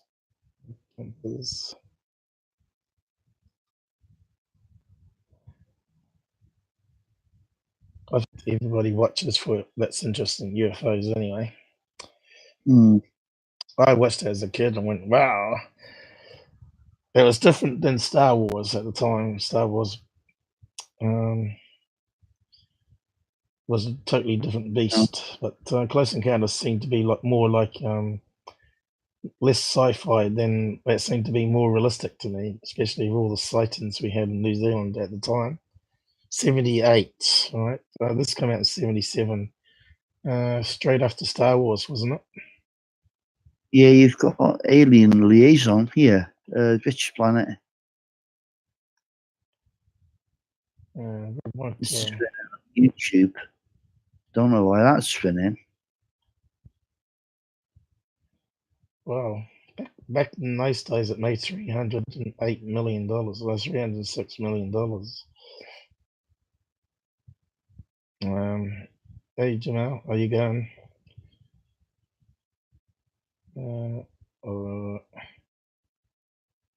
Tuning in on Sunday evening. Unfortunately, I got a 5 a.m. start. No problem, mate. It was good for you to join us, even for a short time. What's the time now? 10:30. See, that's the benefit of starting early now. More people can join us, hopefully.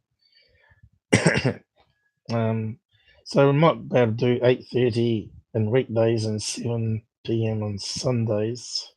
So see how it goes. So where's movie?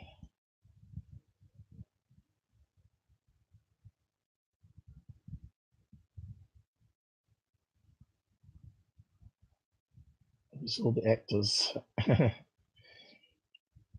So where's oh,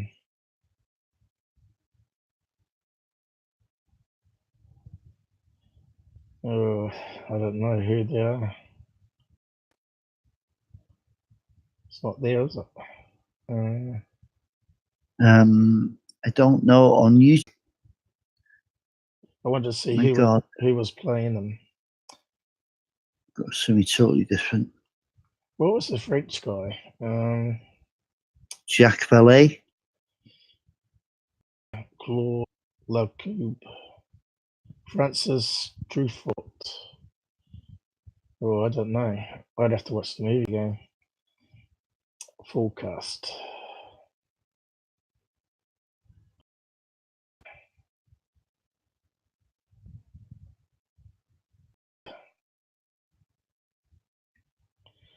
Maybe they didn't release his name in the movie. I don't know. Oh, here we go. Here we go. Oh. Played himself. There you go. It was him. It's him in Close Encounters. So he did that 8 years before he died. Wow. That's what I did not know that. Well, there you go. Got you. If it wasn't him, Smoke a plate to him. we're gonna have to watch it again. Yeah. Now we know. No, we can't play it on the string, unfortunately. No, no. It does say a lot there about him. Always find out something that we didn't know. So what else do you want to put up? Anything else or talk about? About Hynek? You said you could talk for hours on him. Something you missed? Any particular book that people should read about him? Oh, let me mute this. Well, yeah, okay. Now, if you read his books, read the books he wrote. If you read his books, he's got this dry, sarcastic sense of humor. To a book, there's a degree of bitterness, that comes out in his writing. But he's also got this caustic sense of humor, but it's really directed at them. It's really directed at the people. So let's have a look at what books. You really felt that, if you just go onto Amazon and type in Alan J. Hynek, he's wrote a few, and I've read the best ones anyway. Excuse me. I haven't got time to mute the mic when I cough. Alan J. books. We should better get some covers here. So that looks like one. What's that say? You go. That's good enough. The Hynek UFO report. I think that was his first one. Yeah, it looks pretty old. Air Force consultant for over 20 years on Project Blue Book. Yeah. And what else we got? There's the JJ. I think the second one I got was. Let's have a look. Looks like it. There we go. You just bypassed it. There we are. I think your experience scientific inquiry. Yeah, that's another very good book as well. Then he done one with Jacques Vallée, and he went from believing that these things were not interplanetary, but they were interdimensional, which I think very much Jacques Vallée's influence.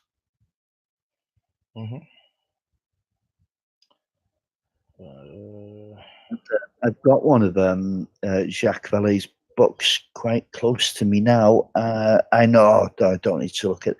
It's called The Invisible College, and that's when they the scientists, because UFO was such a stigmatized subject, they had to gather in quiet and discuss the subject behind closed doors, if you see what I mean, between themselves. It was almost like a swingers club. I haven't come across the invisible one.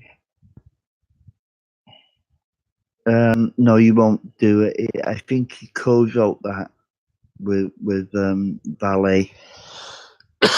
This one here, UFO experience, but it's not that one.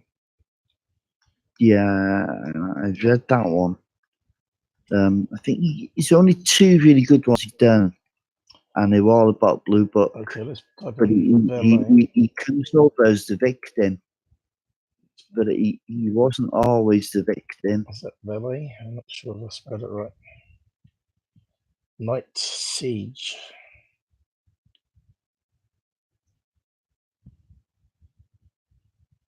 Oh, I think they were about the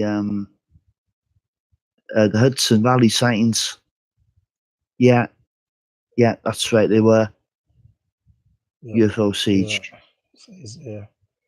They were triangles. I think I must put Valet's name in wrong. I spelled it wrong, haven't I? Valet.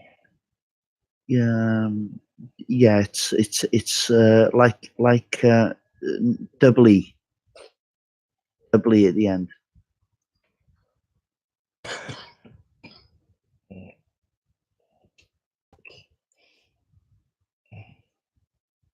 Try that anyway. The Edge of Reality. What's that one? Yeah, that's I haven't read that one. Okay.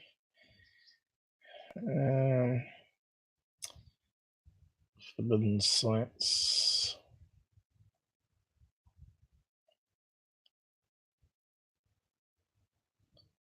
What was that called again? Invisible. The Invisible College, I think. Here we go. Got it. There we go. Yeah, that's it. You're looking on the YouTube screen instead of the Hangout, so you're getting delayed. Okay, sorry, mate. It doesn't matter. I thought you were 30 seconds behind what I was doing. Yeah, so he's written quite a few books, actually, hasn't he?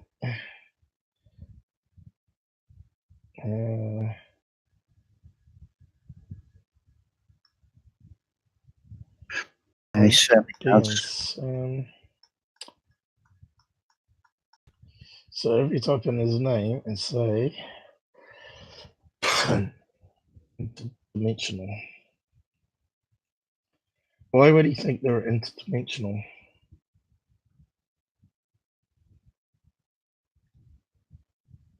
Well, one of Valet's comments was, "Are we in sync now, Paul?" Yeah. Yeah. One of Valet's comments was, "If they were coming from another very disappointed, I would hope it was far more complicated than that, in so many words." Excuse me. Just got to get that tickle out. Okay. The interdimensional hypothesis, or is the idea advanced by ufologists such as Jack Valet that says unidentified flying objects and related events involve visitations from other realities or dimensions yeah. that coexist alongside our own. Mhm. I wonder how they come up with that, though. Is it because it's like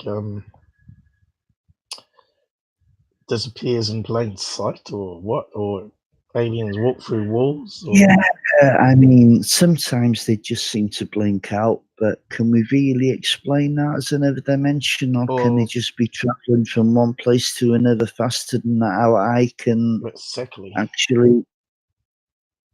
Yeah. Ghosts could be interdimensional, but then they may not be. Yeah. They may be in our dimension, but energy forms, which we don't quite understand yet. Or it could be aliens as well. That's sort of parroting humans. Why? I'm not too sure why they would hide themselves as ghosts. It's kind of strange. Well, maybe not all things are three-dimensional like us. Maybe they are energy forms, which are living. Energy is living. Matter is energy. Energy can matter turns into energy, and energy can be then reassembled back into matter. As you know, yeah. Yeah, I'm not sure you can actually kill a consciousness. I think that might exist outside of the body, so maybe that's the way that Ballet was thinking, and even Hynek was thinking towards the end. Looks like he made the Rolling Stone magazine.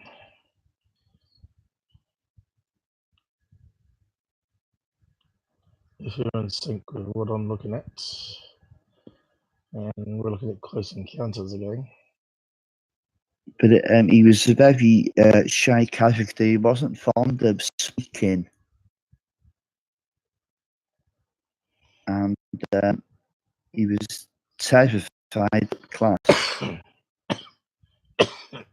I think we've all heard of them. Yeah, I'm going to have to mute while I cough. Sorry. Yeah, it's all right.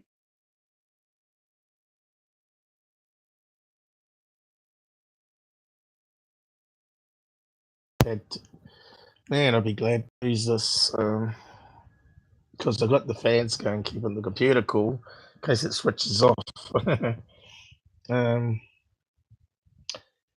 So if you've done enough on Hynek, we can move on to another topic. Yeah, absolutely, Paul. Anytime. Thank you, thank you, Paul, for letting me speak. Is there anything you've missed, though? I'm not sure what questions to ask you. What questions that people might be interested in. Anything you like. How many wives did he have? Did you know that? Let's have a look. I think he was just married the once, you know, and he was so devoted to his work. I don't think he ever looked elsewhere. He wasn't, as we call it, promiscuous type. He's got two names listed here. Martha Alexander, married in 1932 and divorced her in 1939. And then, and then he married a woman called Mimi Curtis. And that looks like he had two children with her, Scott and Roxanne. Roxanne, yeah. Oh no, Scott, Roxanne. Oh no, he's had 5 kids, is it? Scott, Roxanne, Joel, Paul, and Ross. So he had 4 boys and 1 girl. Ah, yeah. I never looked into his personal life more than his profession. Just skim the wiki, just in case there's something there. Hynek returned to the Department of Physics and Astronomy at Ohio State. Not sure I can read it out actually. Rising to full professor in 1950. Yeah, in 1953, Hynek submitted a report on the fluctuations in the brightness, color of starlight and daylight, with an emphasis on daytime observations. In 1956, he left to join Professor Fred Whippy, the Harvard astronomer at the Smithsonian Astrophysical Observatory, which had combined with the Harvard Observatory at Harvard. Hynek had the assignment of directing the tracking of an American space satellite, a project for the International Geophysical Year in 1956 and thereafter. In addition to over 200 teams of amateur scientists around the world that were part of Operation Moonwatch, there were also 12 photographic Baker stations. A special camera was devised for the task of a prototype. For the task, and the prototype was built and tested, then stripped apart again on October the 4th, 1957. The Soviet Union launched its first satellite, Sputnik 1. After completing his work on the program, Hynek went back to teaching, taking a position of professor and chairman of the astronomy department at Northwestern University in 1960. So this would just be before he came into the UFO thing, wouldn't it? What else is down here? Yeah, there we go. In response to numerous reports of flying saucers in the United States Air Force established Project Sign in 1948 to examine sightings of unidentified flying objects. Hynek was contacted as a scientific consultant to Project Sign. He studied UFO reports and decided whether the phenomena described therein suggested known astronomical objects. When Project Sign hired Hynek, he was skeptical of UFO reports. Hynek suspected that they were made by unreliable witnesses or by persons who had misidentified man-made or natural objects. In 1948, Hynek said that the whole subject seemed utterly ridiculous and described it as a fad that would soon pass. For the first few years of his UFO studies, Hynek could safely be described as a debunker. He thought that a great many UFOs could be explained as prosaic phenomena misidentified by an observer. In his 1977 book, Hynek admitted that he enjoyed his role as a debunker for the Air Force. He also noted that debunking was what the Air Force expected of him. Now here we go. Change of opinion. Hynek's opinions about UFOs began a slow and gradual shift. After examining hundreds of UFO reports over the decades, including some made by credible witnesses, including astronomers, pilots, police officers, and military personnel, Hynek concluded that some reports represented genuine empirical evidence. Paul? Yep. Scroll up a bit. Yeah. There we go. Thank you. Another shift in Hynek's opinions came after conducting an informal poll of his astronomer colleagues in the early 1950s. Among those he queried was Clyde Tombaugh, who discovered the dwarf planet Pluto. Of 44 astronomers, 5 over 11% in brackets had seen aerial objects that they could not account for with established mainstream science. Most of these astronomers had not widely shared their accounts for fear of ridicule or damage to the reputations of peers. Tombaugh was an exception. Having openly discussed his own UFO sighting, Hynek also noted that this 11% figure was, according to most polls, greater than those in the general public who claim to have seen UFOs. Furthermore, the astronomers were presumably more knowledgeable about observing and evaluating the skies than the general public. So their observations were arguably more impressive. Hynek was also distressed by what he regarded as the dismissive or arrogant attitude of many mainstream scientists towards UFO reports and witnesses. You'll have to scroll up a bit again for me to...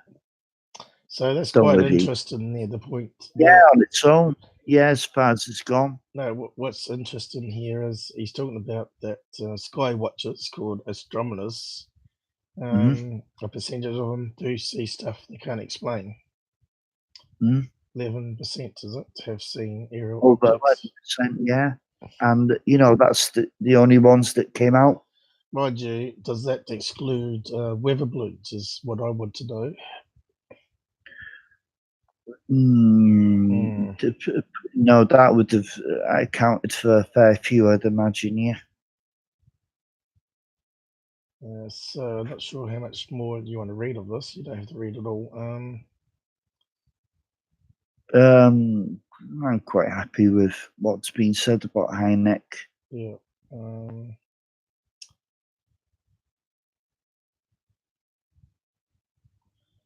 That might be an interesting one. What changed his mind? In 1985 interview, when asked what caused his change of opinion, Hynek responded, two things really. One was the completely negative and unyielding attitude of the Air Force. They wouldn't give UFOs the chance of existing even if they were flying up and down the street in broad daylight. Everything had to have an explanation. I began to resent that, even though I basically felt the same way, because I still thought they weren't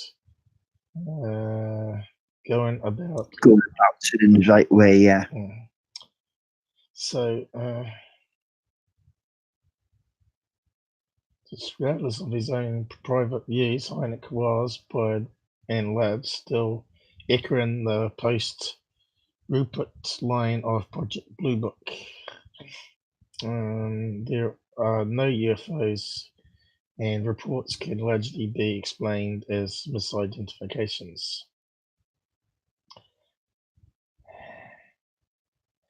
Yeah, it's kind of makes me think about what Third Phase said. Like they said, you guys wouldn't know a UFO if you saw one, and it's quite ironic that you've seen one.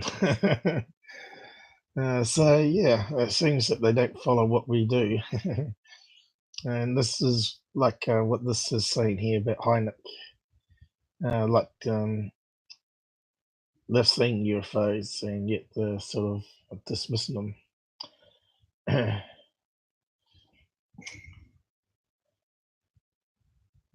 Turn around. Hynek began occasionally disagreeing publicly with the conclusion of Blue Book. By the early 1960s, after a decade and a half, Clark writes that Hynek's apparent turnaround on UFO question was an open secret. Only after Blue Book was formally dissolved did Hynek speak more openly about the turnaround. His turnaround. I'm sorry, my voice is getting lower and lower. Okay, but this is another important statement, really. Excuse me. Some of the ufologists thought that Hynek was being disingenuous or even duplicitous in his turnaround. Physicist James E. McDonald, for example, wrote to Hynek in 1970, castigating him for what McDonald saw as his lapses and suggesting that, when evaluated by later generations, retired Marine Corps Major Donald E. Kehoe would be regarded as a more objective, honest, and scientific ufologist. It was during the late stages of Blue Book in the 1960s that Hynek began speaking openly about his disagreements and disappointments with the Air Force. Among the cases about which he openly dissented with the Air Force were the highly publicized Portage counter-UFO chase. Now that's an interesting case, in which several police officers chased a UFO for half an hour, and the encounter of Lonnie Zamora, a police officer who reported an encounter with a metallic egg-shaped aircraft near Socorro, New Mexico. We all know about that one. Maybe apart from people who follow Third Phase of the Moon, that is. Well, sorry, I had to get that one in. I'm not sure if you watched my live where I read out that new witnesses that come forward saying that they believe it was a helicopter, survey helicopter with the lunar module underneath, which is very possible. It sort of fits everything that went on, including the rockets melting. It's highly unlikely because I can't remember the guy's name now. Right. But they went to White Sands. This is the Air Force now. And the head of the base there at White Sands, he said, look, we've got nothing like that and we want this solving. Yeah? We don't want the report going out, of the UFO landing. Well, have a look at the guys planning it. Yeah. Have a look so at you solve it. And they tried every damn way they could to try and solve that case, but they couldn't. Well, and it went down as an unknown. Yeah, but have a look at that live I did. It has some official documents that sort of matches up with the times and when they were surveying in the area. So you could be wrong there. It could be. Yeah. And I don't know. Have a look at that and get back to me anyway. And there's a link where you can read the whole page, like post in the side chat. Unfortunately, I don't have it. So I think we've probably done enough. Hynek was the founder and first head of the Center of UFO Studies, founded in 1973. He did a speech before the United Nations, presented a statement of UFOs before the National Nations General Assembly and Jacqueline, and the speech was prepared and approved by 3 authors. So the objective was to initiate a centralized United Nations authority on UFOs. Well, that didn't happen unless it's done in secret. Mm-hmm.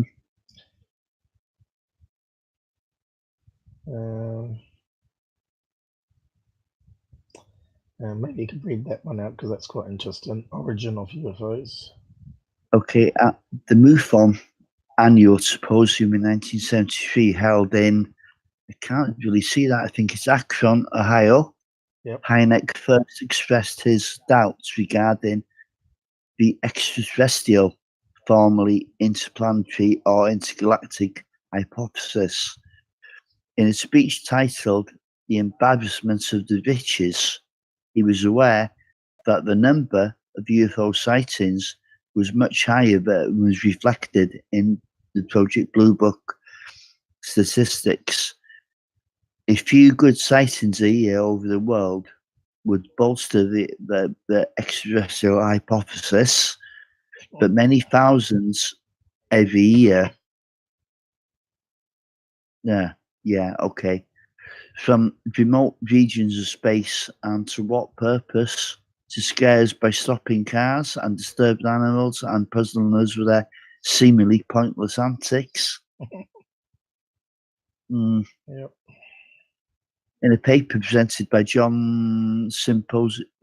Joint Symposium of the American Institute of Aeronautics and Astronautics in Los Angeles in 1975, he wrote, "If you object, I ask you to explain."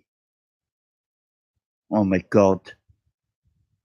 Quantitatively, not quantitatively, the reported phenomena of materialism and dematerialization of shape changes of the noiseless hovering in the Earth's gravitational field, accelerations that, for an appreciable mass, require energy sources far beyond present capabilities, even theoretical capabilities.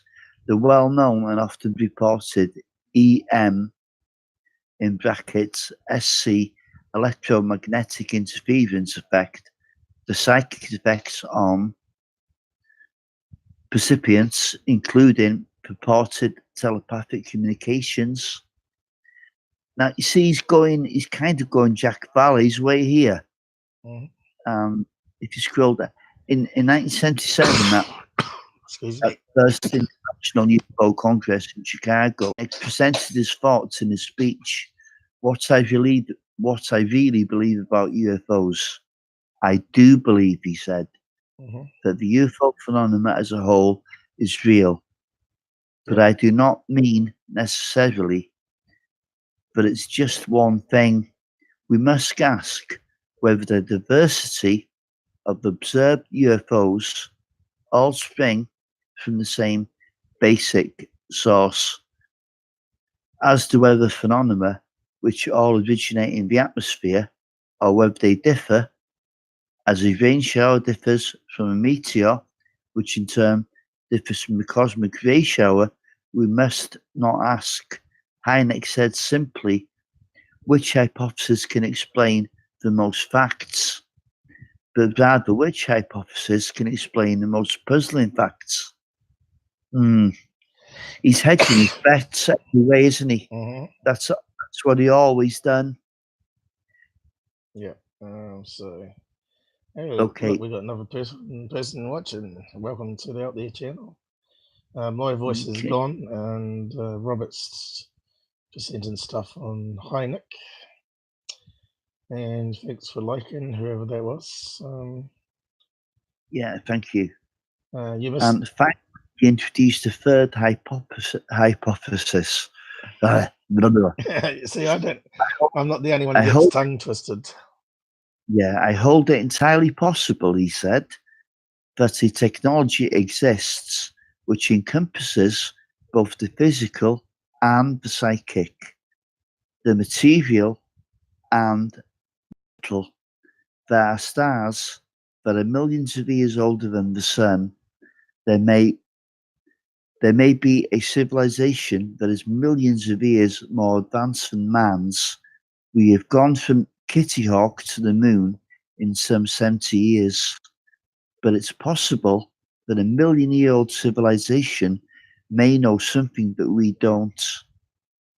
I hypothesize M&M technology encompassing the mental and material realms.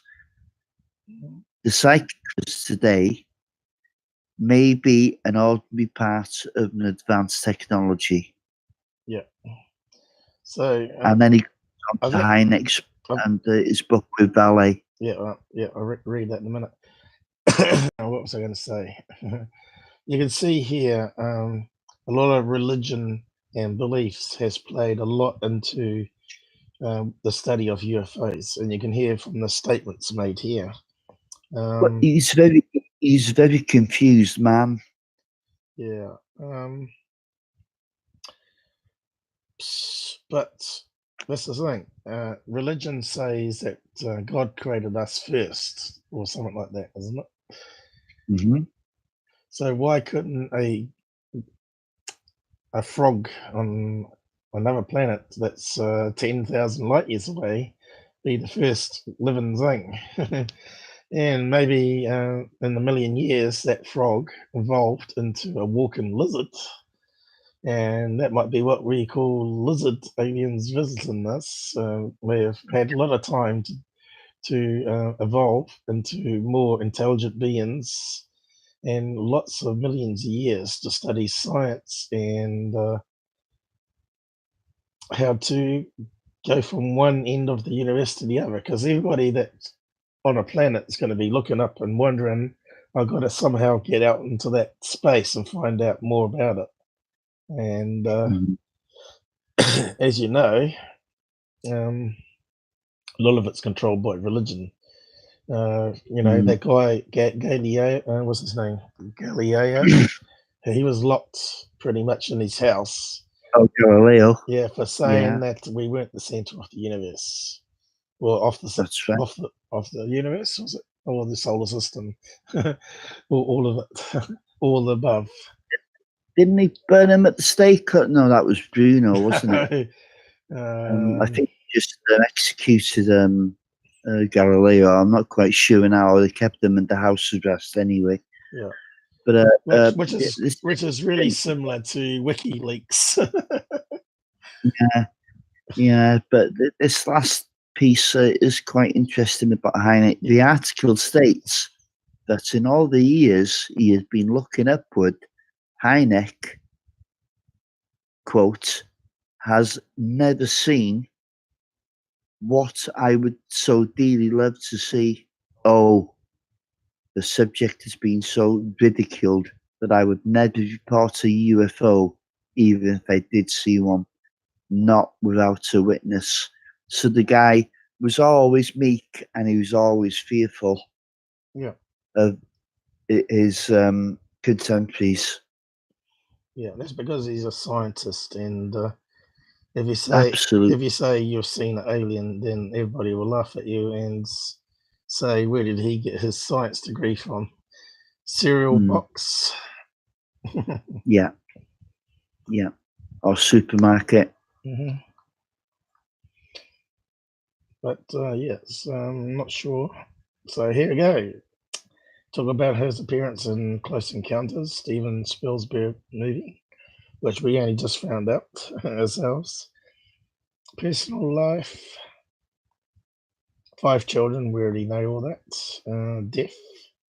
Hynek died of malignant brain tumor, not lung. You said lung. Mineral Hospital. Hang on. You there? We've lost your mic. Can't hear you. Can you hear me? I think you've pulled the plug out. Robert, are you still there? So, on April 27, 1986, Hynek died of a malignant brain tumor at a Mineral Hospital in Scottsdale, Arizona. He was 75 years old and survived by his wife and 5 children. And he's also got some grandchildren. And there's all the books he wrote and co-authored with Jack Relay. I'm not sure what's happened to your audio there, mate. Yeah. I can just hear you now. No, you're all crackly.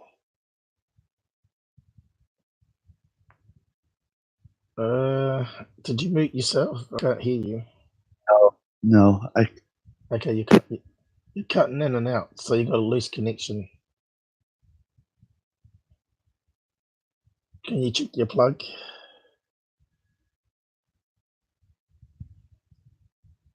Actually, I think you're frozen. Can you wave? They're going really slow. Robert, are you there? Hello? Yeah. You're cutting out all the time. You got a loose connection. If you bring up YouTube, you can see what it's doing. You can talk and see and listen to yourself.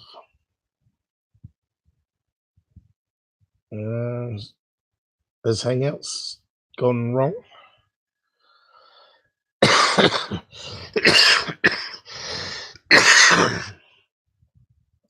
You're looking up. I think it's your internet connection, maybe.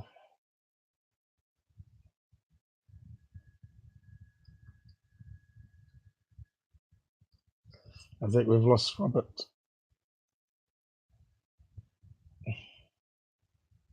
No, I just heard you then. You tapped something. I think you got a cable problem.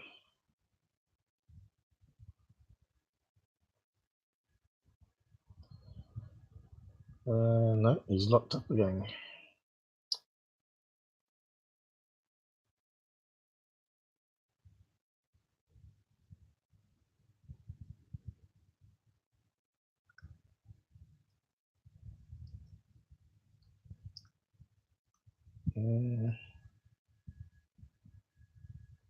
Might have to hang up from you.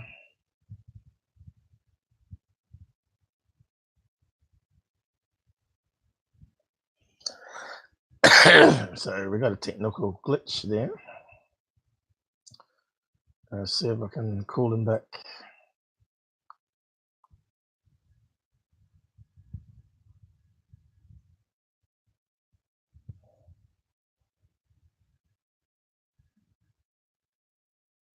Hello.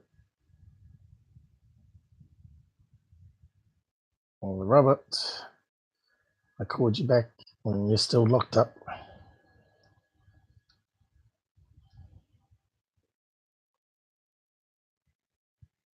Something wrong with your headset.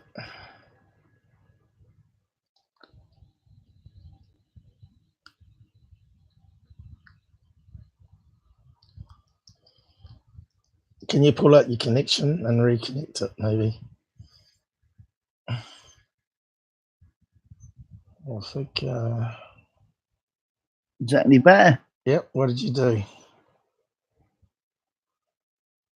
Not a lot. You got a loose connection. Maybe.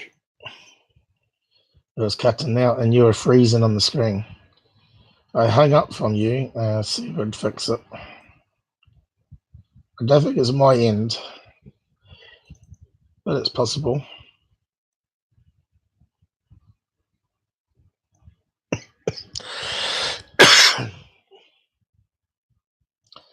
Not sure how much I can keep going, but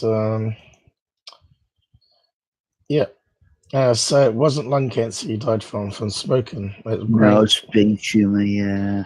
But it doesn't mean it's not related to smoking, of course. Yeah, of course not. No, absolutely, yeah.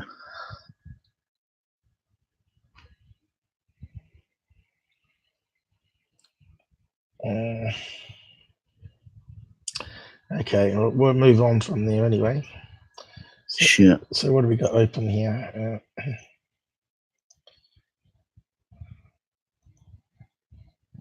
What's happened?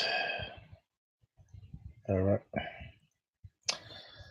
We've lost our chatters, side people with the glitch. Well, looks of it. Yeah. They lost interest.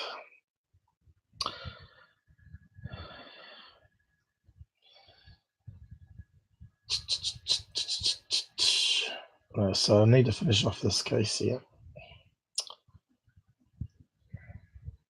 Well, I'll see if I can find the original files.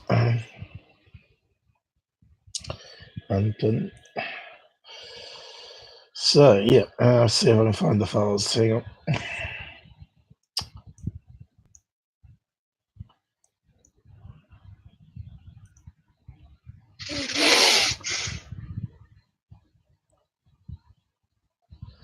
I think I got it on the route.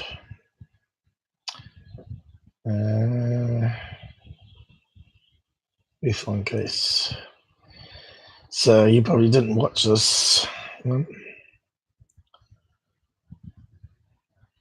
No, not that one. What was it?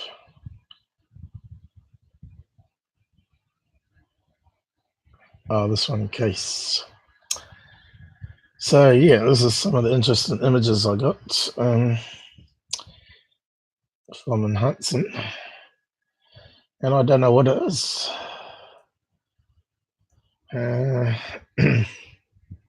She claimed it was hovering, but to me it looks like it could be a pushed-in balloon where it's deflated a wee bit. So I don't know. It doesn't look like it's going to be a UFO for aliens, though. The outside is very wishy-washy and crumpled. I think it's just a coincidence that two jet fighters flew past. Is my feeling on this one. And she took it in portrait, which is stupid. Mm. I don't know what it is. It's kind of weird. What's that in the middle?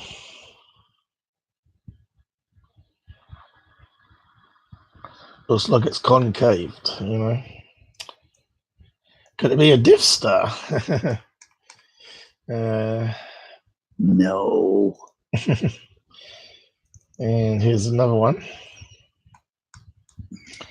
which is out of focus. And it looks dark in the middle here, like a donut. But what's interesting is it looks like it's got a lot of gas or something around the outside. So to me, I think it might be possibly ball lightning. Maybe. So who's taking it, and from what type of? Who's taking it? Do we know anything about it? It's a MUFON case, and here's the video. And she's got her 4K camera set to 48p, 480p. I mean, it wasn't even HD setting, and it's this rubbish. I'll just play it.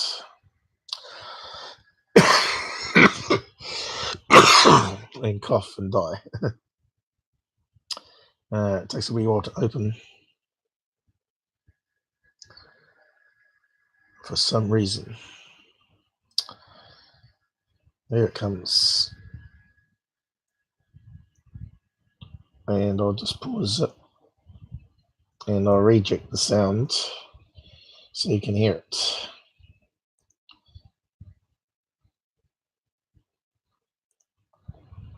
Yeah. And I'll make it full screen too. Okay. And you can see it's very far away. And if I zoom in on it, you can see it looks like it's interlaced. It looks like it's got black and white lines going through it. So I'm not sure on this video being legit from the camera, but I'll just play it.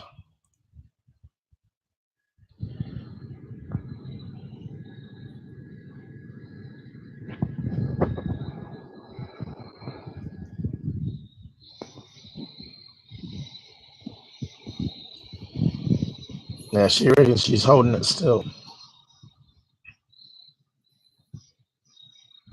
Yeah, well, we don't have any background. You got no sound? Seems to be just No, wavering a little bit. yeah, there's no sound, but Can't hear it now. As still as I can anyway. no, sorry, that's not me. That's not me. Okay, I'll just play it again. I think the speaker thing's going up. You have to listen to on YouTube, of course.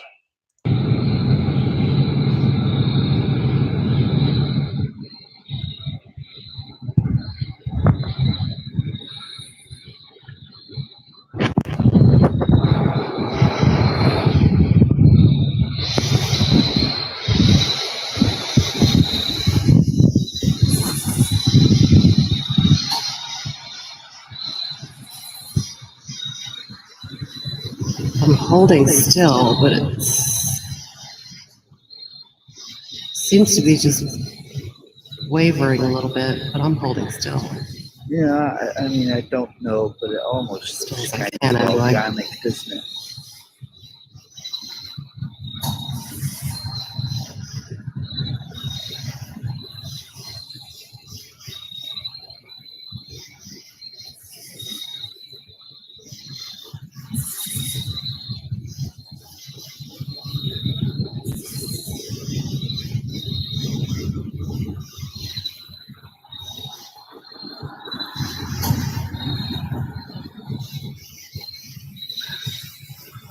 Sweet jellyfish. I don't think this was part of the haunted tour.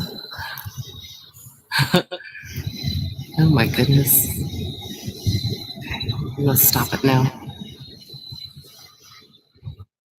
So if you had YouTube unmuted, you would have heard what she was saying.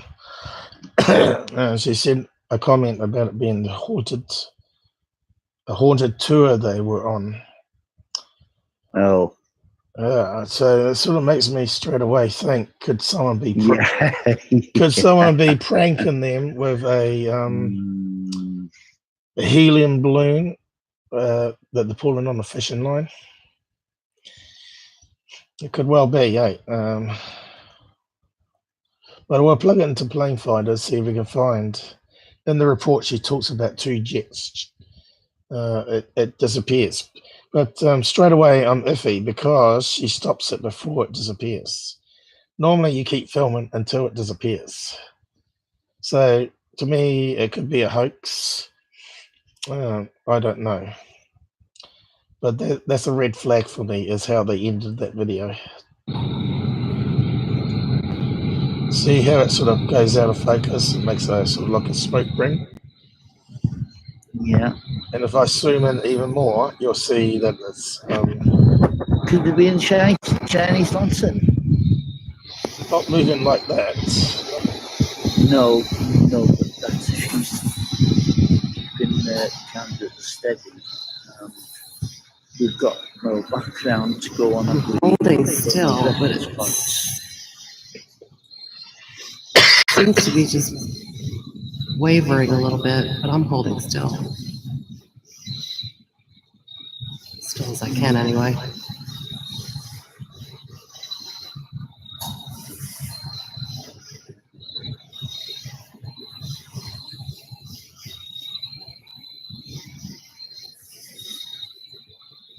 I think I spot something. To me, it looks like it's on fire. See here? It's got this flickering at the very top, like there's smoke coming off it. It's almost like a firing, like a. It doesn't look like a ball. It looks more like a donut. So if we go to the photographs she took, which are 12 megapixels, we get this kind of quality.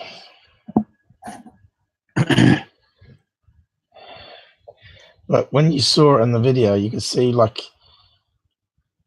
a leap of flames. Well, not flames, but leak of gas coming off it. Could it be something natural? Could it be a helium balloon?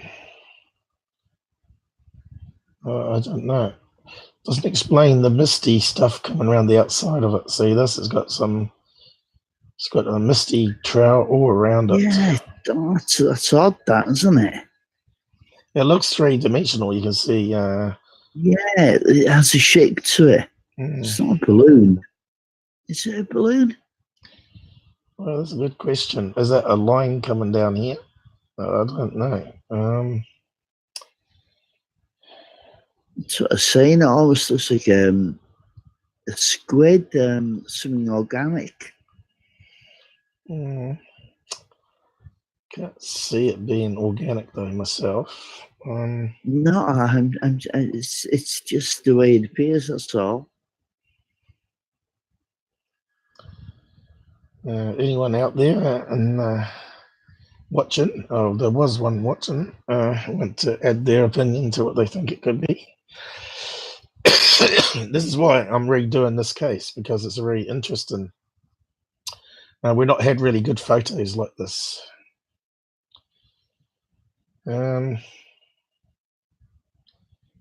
So what we need to do is go back to the case. Where is it? Yeah. And are you going, Robert? Looks like he's gone. Where's he going? Go to the toilet, maybe. He should have told me he was leaving, though. So it says here.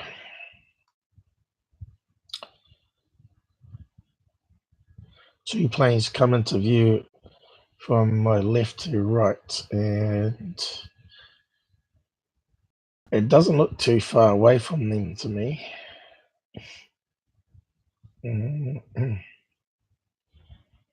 Sort of hot spread.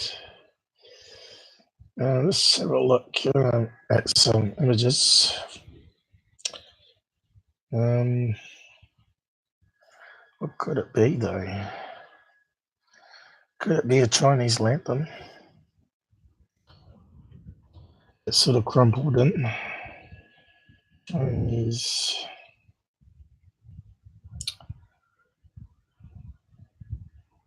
what I'm assuming. Here we go.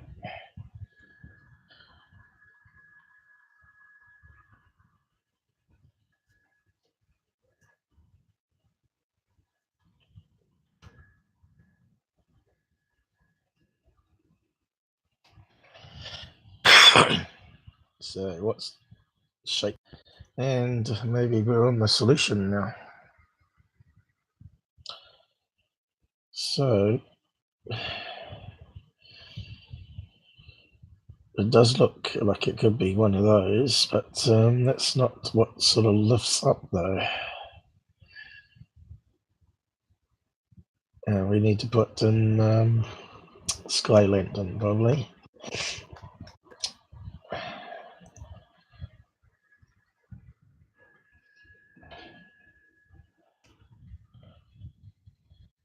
So what shapes have we got? And you name it, there's quite a few of them now by the looks of it. Aha!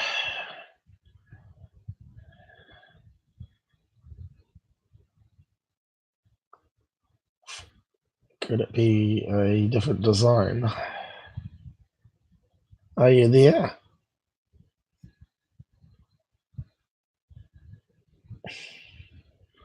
So it should be bright at the bottom. Yes, Paul. You didn't tell me you were leaving. Sorry.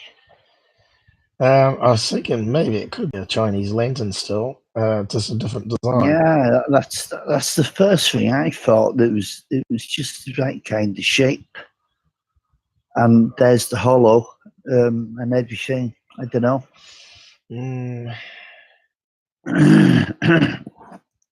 Excuse me. Yeah. So here we go. What do we got here?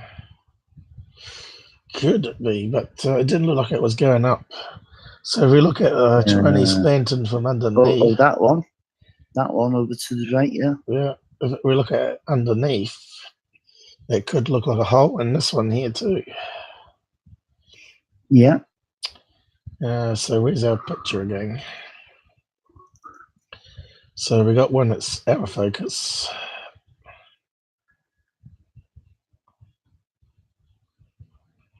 And could that be a line going across with the candle? That would explain fumes. See here, the fumes that I'm talking about. See this? Just gases, yeah. Yeah. And it would be hovering, being a Chinese lantern. And we're looking at it from underneath. I think we might have solved it. And the other one we got, where it looks more solid, is it though? No, we're looking inside below the Chinese lantern. There's the candle in the middle. My God. That's what it is. This is bloody Chinese. It is, isn't it? And look, we got the fumes coming off. Could it have gone on its side and it's drifting away from him? Easily. Easily, couldn't it? It could have rotated around. And if it's one of these other designs where it's not pear shape, but a football shape, where's one? Like here, it could easily have rotated.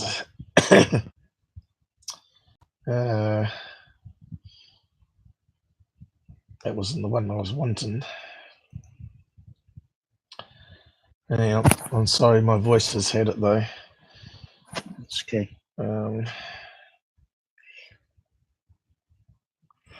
But even if they get high enough up, right, you're still seeing the opening.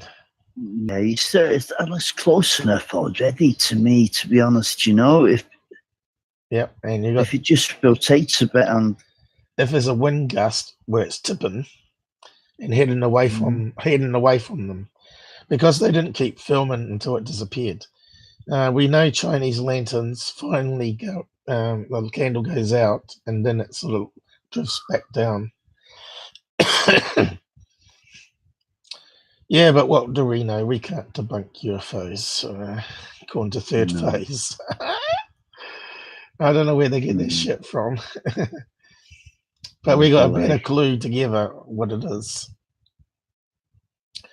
I think it's on the wind's blowing it over and the candle's almost going out, and that's why we're not seeing it flicker. Or it has gone out and we're seeing it angled with the Yeah, wind. it's still that kind of surreal It looks looking, almost organic type. It looks look, like doesn't one of it? these underneath that's blowing on the side with the air current. Yeah, And the gases are leaking out the side because it's on its side. It's on a slight angle. I think. yeah. I think. That's the hollow in the middle. It's the light. It's the wick. Yeah. I might have to run this past Earl Grey from MUFON to see what he thinks in this case. But I think we've sort of got the answer. So we're going to plug it into Plane Finder anyway. I might have to close it off. I was going to do some more, but my throat's getting worse and worse. Yeah, don't with me. But she talks about, because you went away and I read it out. 2 planes came into view going from left to right. Do you want me to do it? No, that's all right. But we're going to see if we can find those 2 planes. So, okay. We're looking on the 27th of October. It's not too late at night. It's 7 o'clock at night. So why would there be ideal launching time? Why would there be a single lantern in the sky? Maybe because the other ones went out and crashed already. Or it could be someone camping that lit it up, or it could be like that she said, the ghost tour may have lit one to prank people. So they got a ghost sighting. So let's bring up Plane Finder. Hopefully the CPU doesn't go crazy like last time.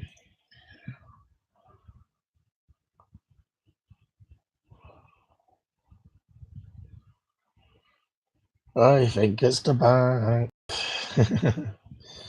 And we need to find where this place is. And I'm not too sure. So, Hot Springs.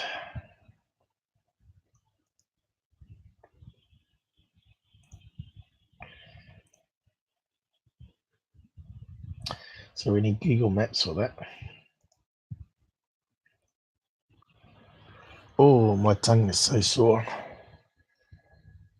I hope I'm going to be better for Sunday. Yeah, we'll wind it down now and get an early night. I won't be able to sleep, you know that. I'll be all bunged up. After this first, though. I've only had 4 hours sleep in probably 2 days. I get a nana nap every so often. I'll get so tired. But at the moment, I'm sort of okay. So here's Hot Springs.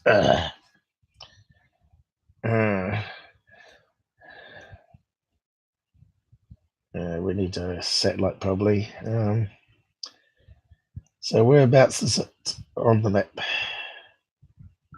Yeah, Hot Springs. Was it Palm Springs or Hot Springs? Hot Springs. Okay, I'll keep going out. Oklahoma. Kansas. Oh, right, it's near Dallas. So here we go. We got to. Oh, there's a big airport there. We know where Dallas is, so we just have to scroll out. I don't think it's going to be an aircraft. Dallas is down. Unless it's the ignition from one. You know, the burner. You know what I mean. Well, you can see how busy Dallas is. I think that's it there. Yeah. How's the CPU going? There's a lot of planes on the screen. 400 plus. So where are we going? Oklahoma City, was it? Hit Texas. Here we go. Here it is. Definitely a busy area for planes. And we're looking for Hot Springs. If you can spot that on the map, let me know. Hot Springs, here we go. You had that there. Yeah, you got it. So it's over this side. So now we just have to plug in the time. And I hope Texas UFOs is watching so she can learn how to use Plane Finder, the replay function.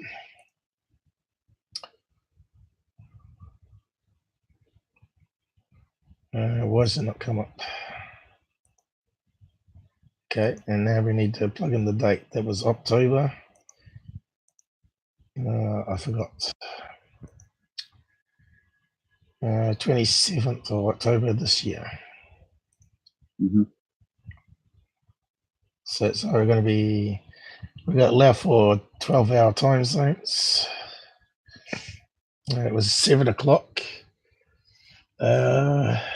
Just play it from there and see what the UTC type is. And just pause it. And what have we got? 3 hours passed. So what's the nearest planes here? Okay, none at that stage. Some in the distance. So we need to go back 3 hours. How do you work the time zones out? Because there's so many in the States anyway. Well, I normally Does it do a little bit for you, does it? I normally do Does the app? Yeah, there is, you could use it, but I normally do plus or minus 12, and then I look down here until the time matches. Okay. Which is what I'm doing now. So I see. Yeah. Okay, that's 15 minutes past their location, and bingo, we got 2 planes. A little tiny one, 20,000 feet. No image. Mitsubishi, whatever that is. It looks like a buzz bomb. And we got this one. So we need to roll it back another 15 minutes. So we say 10 past. But they said it happened after. So probably these are the planes they would have seen here. What was that one? Los Angeles, Chicago. A Boeing 737. And look, it flies right over top of Hot Springs. And there's the 2 planes. So play at the new time. And as you can see, there's nothing on them. Oh, here we go. 4 planes, 5 planes coming right across them. And it's almost at their time now.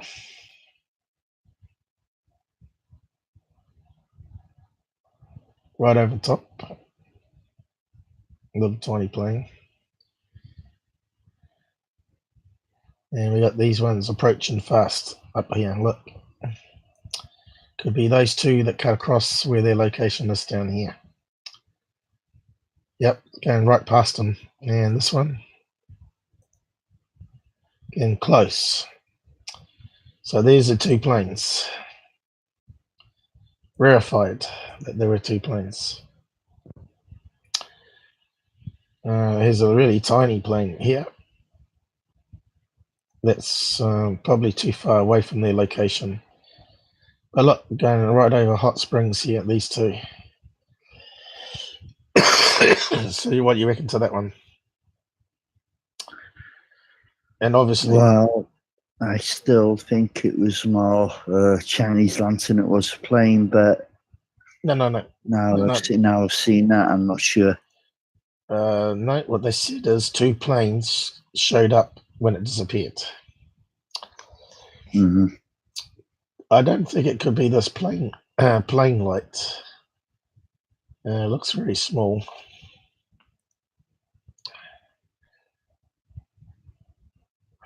But it does verify their story that 2 planes went over top, and there's the 2 planes over their location, Hot Springs. Okay. Okay, it verified. They did say that, did they? Yeah.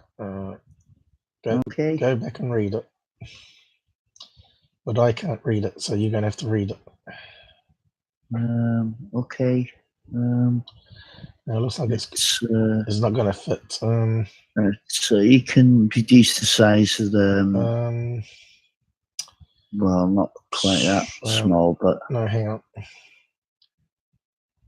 What's this set to? Right, that should be better. Here we go. Okay, Have a read of it. yeah, my husband and I were on vacation in Hot Springs, Arizona. I presume that is, I don't know, Yeah.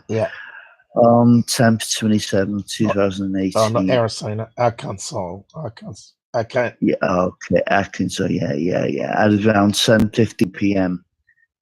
We were leaving our cabin, which is in a remote area about 10 minutes outside of Hot Springs. I looked above the cabin and thought I saw an airplane, but it wasn't moving. After observing it for about a minute, I grabbed my cell phone out of my purse, which was in the seat of the car, and began taking pictures. My husband asked me what the heck was taking so long, so I had him get out of the car and look to see what he thought. He was as baffled as I was. I then took a video. After turning off the video, why would you do that? 2 planes came into view, going from my left to right. I was wondering how close they were to the object, but it was too hard to tell. Unfortunately, I did not get that on video. We watched it for another minute or two, and then left when I can't see that because my own profile's in a way. Get on that on video. We watched it for another minute or two and then left. When we returned after dinner, we didn't see anything unusual.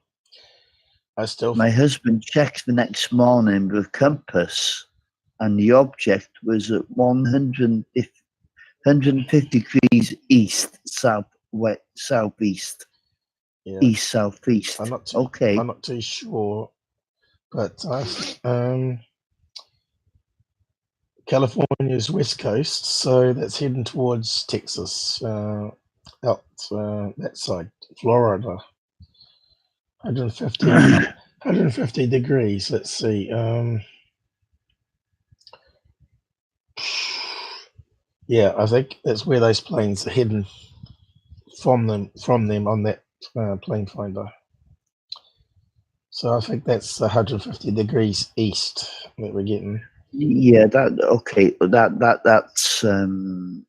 well, but it's more southeast. I think the key thing they said planes. They didn't say fighter jets. No. And why would you stop filming it until it disappeared? And if she kept filming, she would have got the planes on the film. That's a terrible mistake. But I think we've nailed it there, Robert. I think it's just the Chinese lantern that's sort of tilted over. Maybe it's gone out. That's why we're not seeing. It's dying. Yeah. It may be a little tiny flame. We saw this even on this one, which is one of the better photographs. We can see looks like smoke all around it. And we think that's the entrance side. And it looks like almost like it's got a hexagon shape there, wire base maybe. Yep. And we're looking inside the balloon here. The fire balloon, as they call it, or Chinese lantern. I will run that past El Grey and see if he thinks that. Yes. Well, we'll see. Yeah, I think he'll probably agree with me. He's really ever disagreed with anything I've said. But we talk in private, of course. But I think I'm going to have to wrap it up there. We're up to 3 hours, and my flu has got the better of me, unfortunately. Yeah, pal. You need to look after yourself. So we're looking at it like this, but in the wind current maybe, or it's just tipped over. But I was just trying to find a particular one where it's a ball shape, more of a ball shape that's tipped over. and there were some. Yeah, I mean that's not bad. The one you got your mouse on now, Yeah. that's not a bad example. Mhm. In fact, it's the camera never looks like the eye. Yeah. Never searches like an eye, but. Yeah, and you can see when you're at the right angle underneath, it's not actually lit up. Yeah, It's not lit yeah, up like this one's all lit up, right? Yeah, And when we looked at that image, it was only lit up in the middle. Look, it's in the middle. mhm. Because it's a fair distance away, they could have been looking up underneath it, you know, and it might not have been any air current pushing it along. So yeah, I think we've nailed it actually. Yeah, that's what it would have hovered for a little while. Looks like I stuffed up clicking.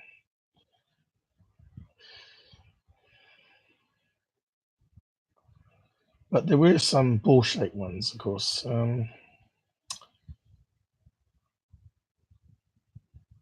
I don't think they even really had to be ball shaped, you know, just that it happened to be at the right angle. Yeah, I think so.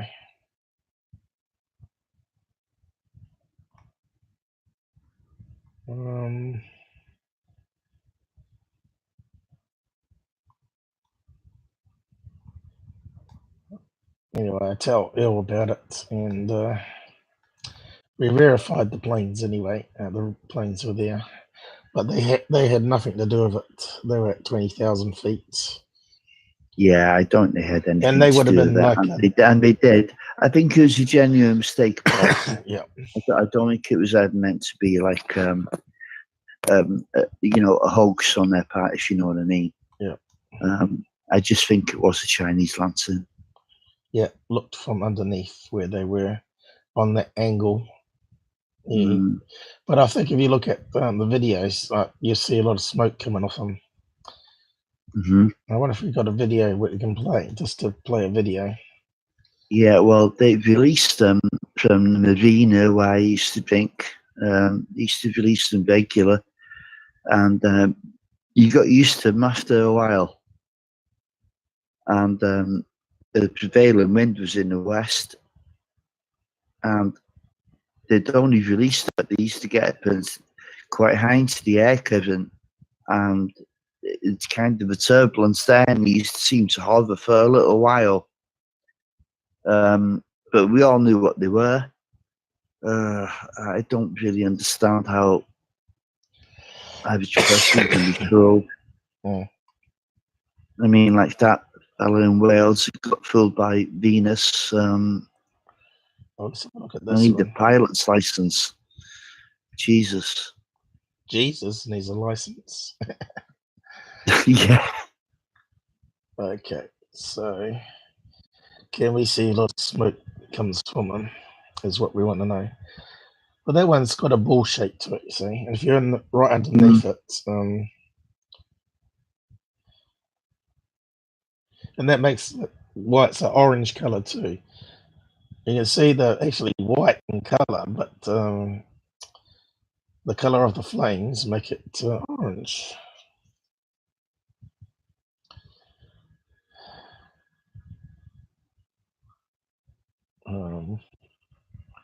We want to see if it makes a load of smoke. It's got to release gases. It's just a molecular change, isn't it? It's got to.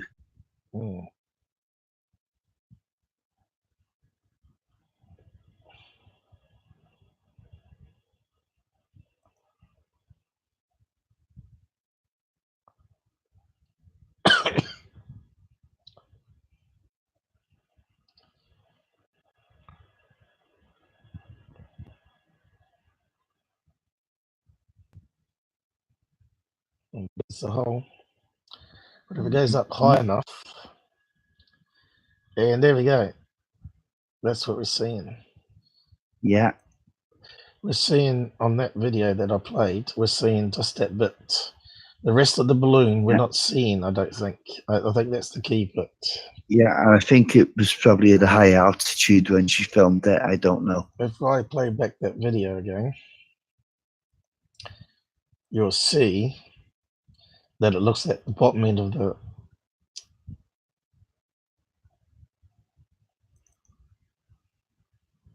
I'll see if I can zoom in.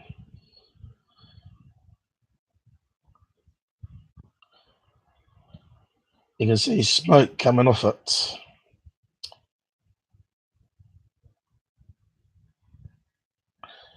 We're not seeing the rest of the balloon, we're just seeing the rim where it's all lit up. It's a fire balloon. Let's see if I zoom in it, if it lets me. Not that one.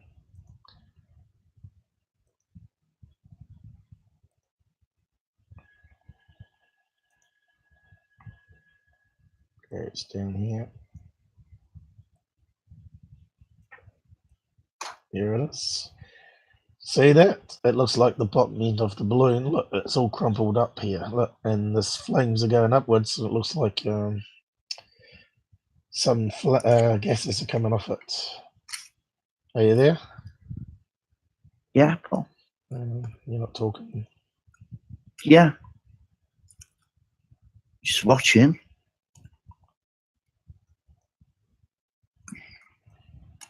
If you can keep the damn thing still. Mm. See, you can see it's interlaced.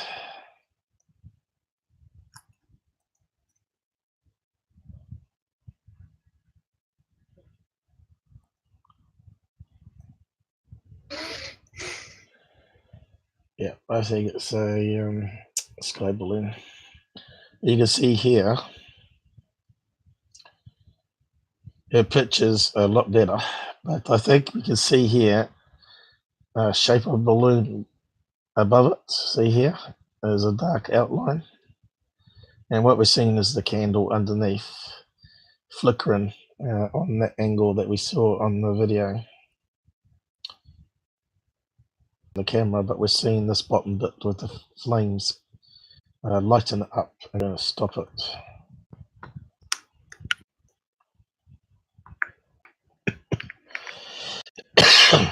Damn, keep it still, lady.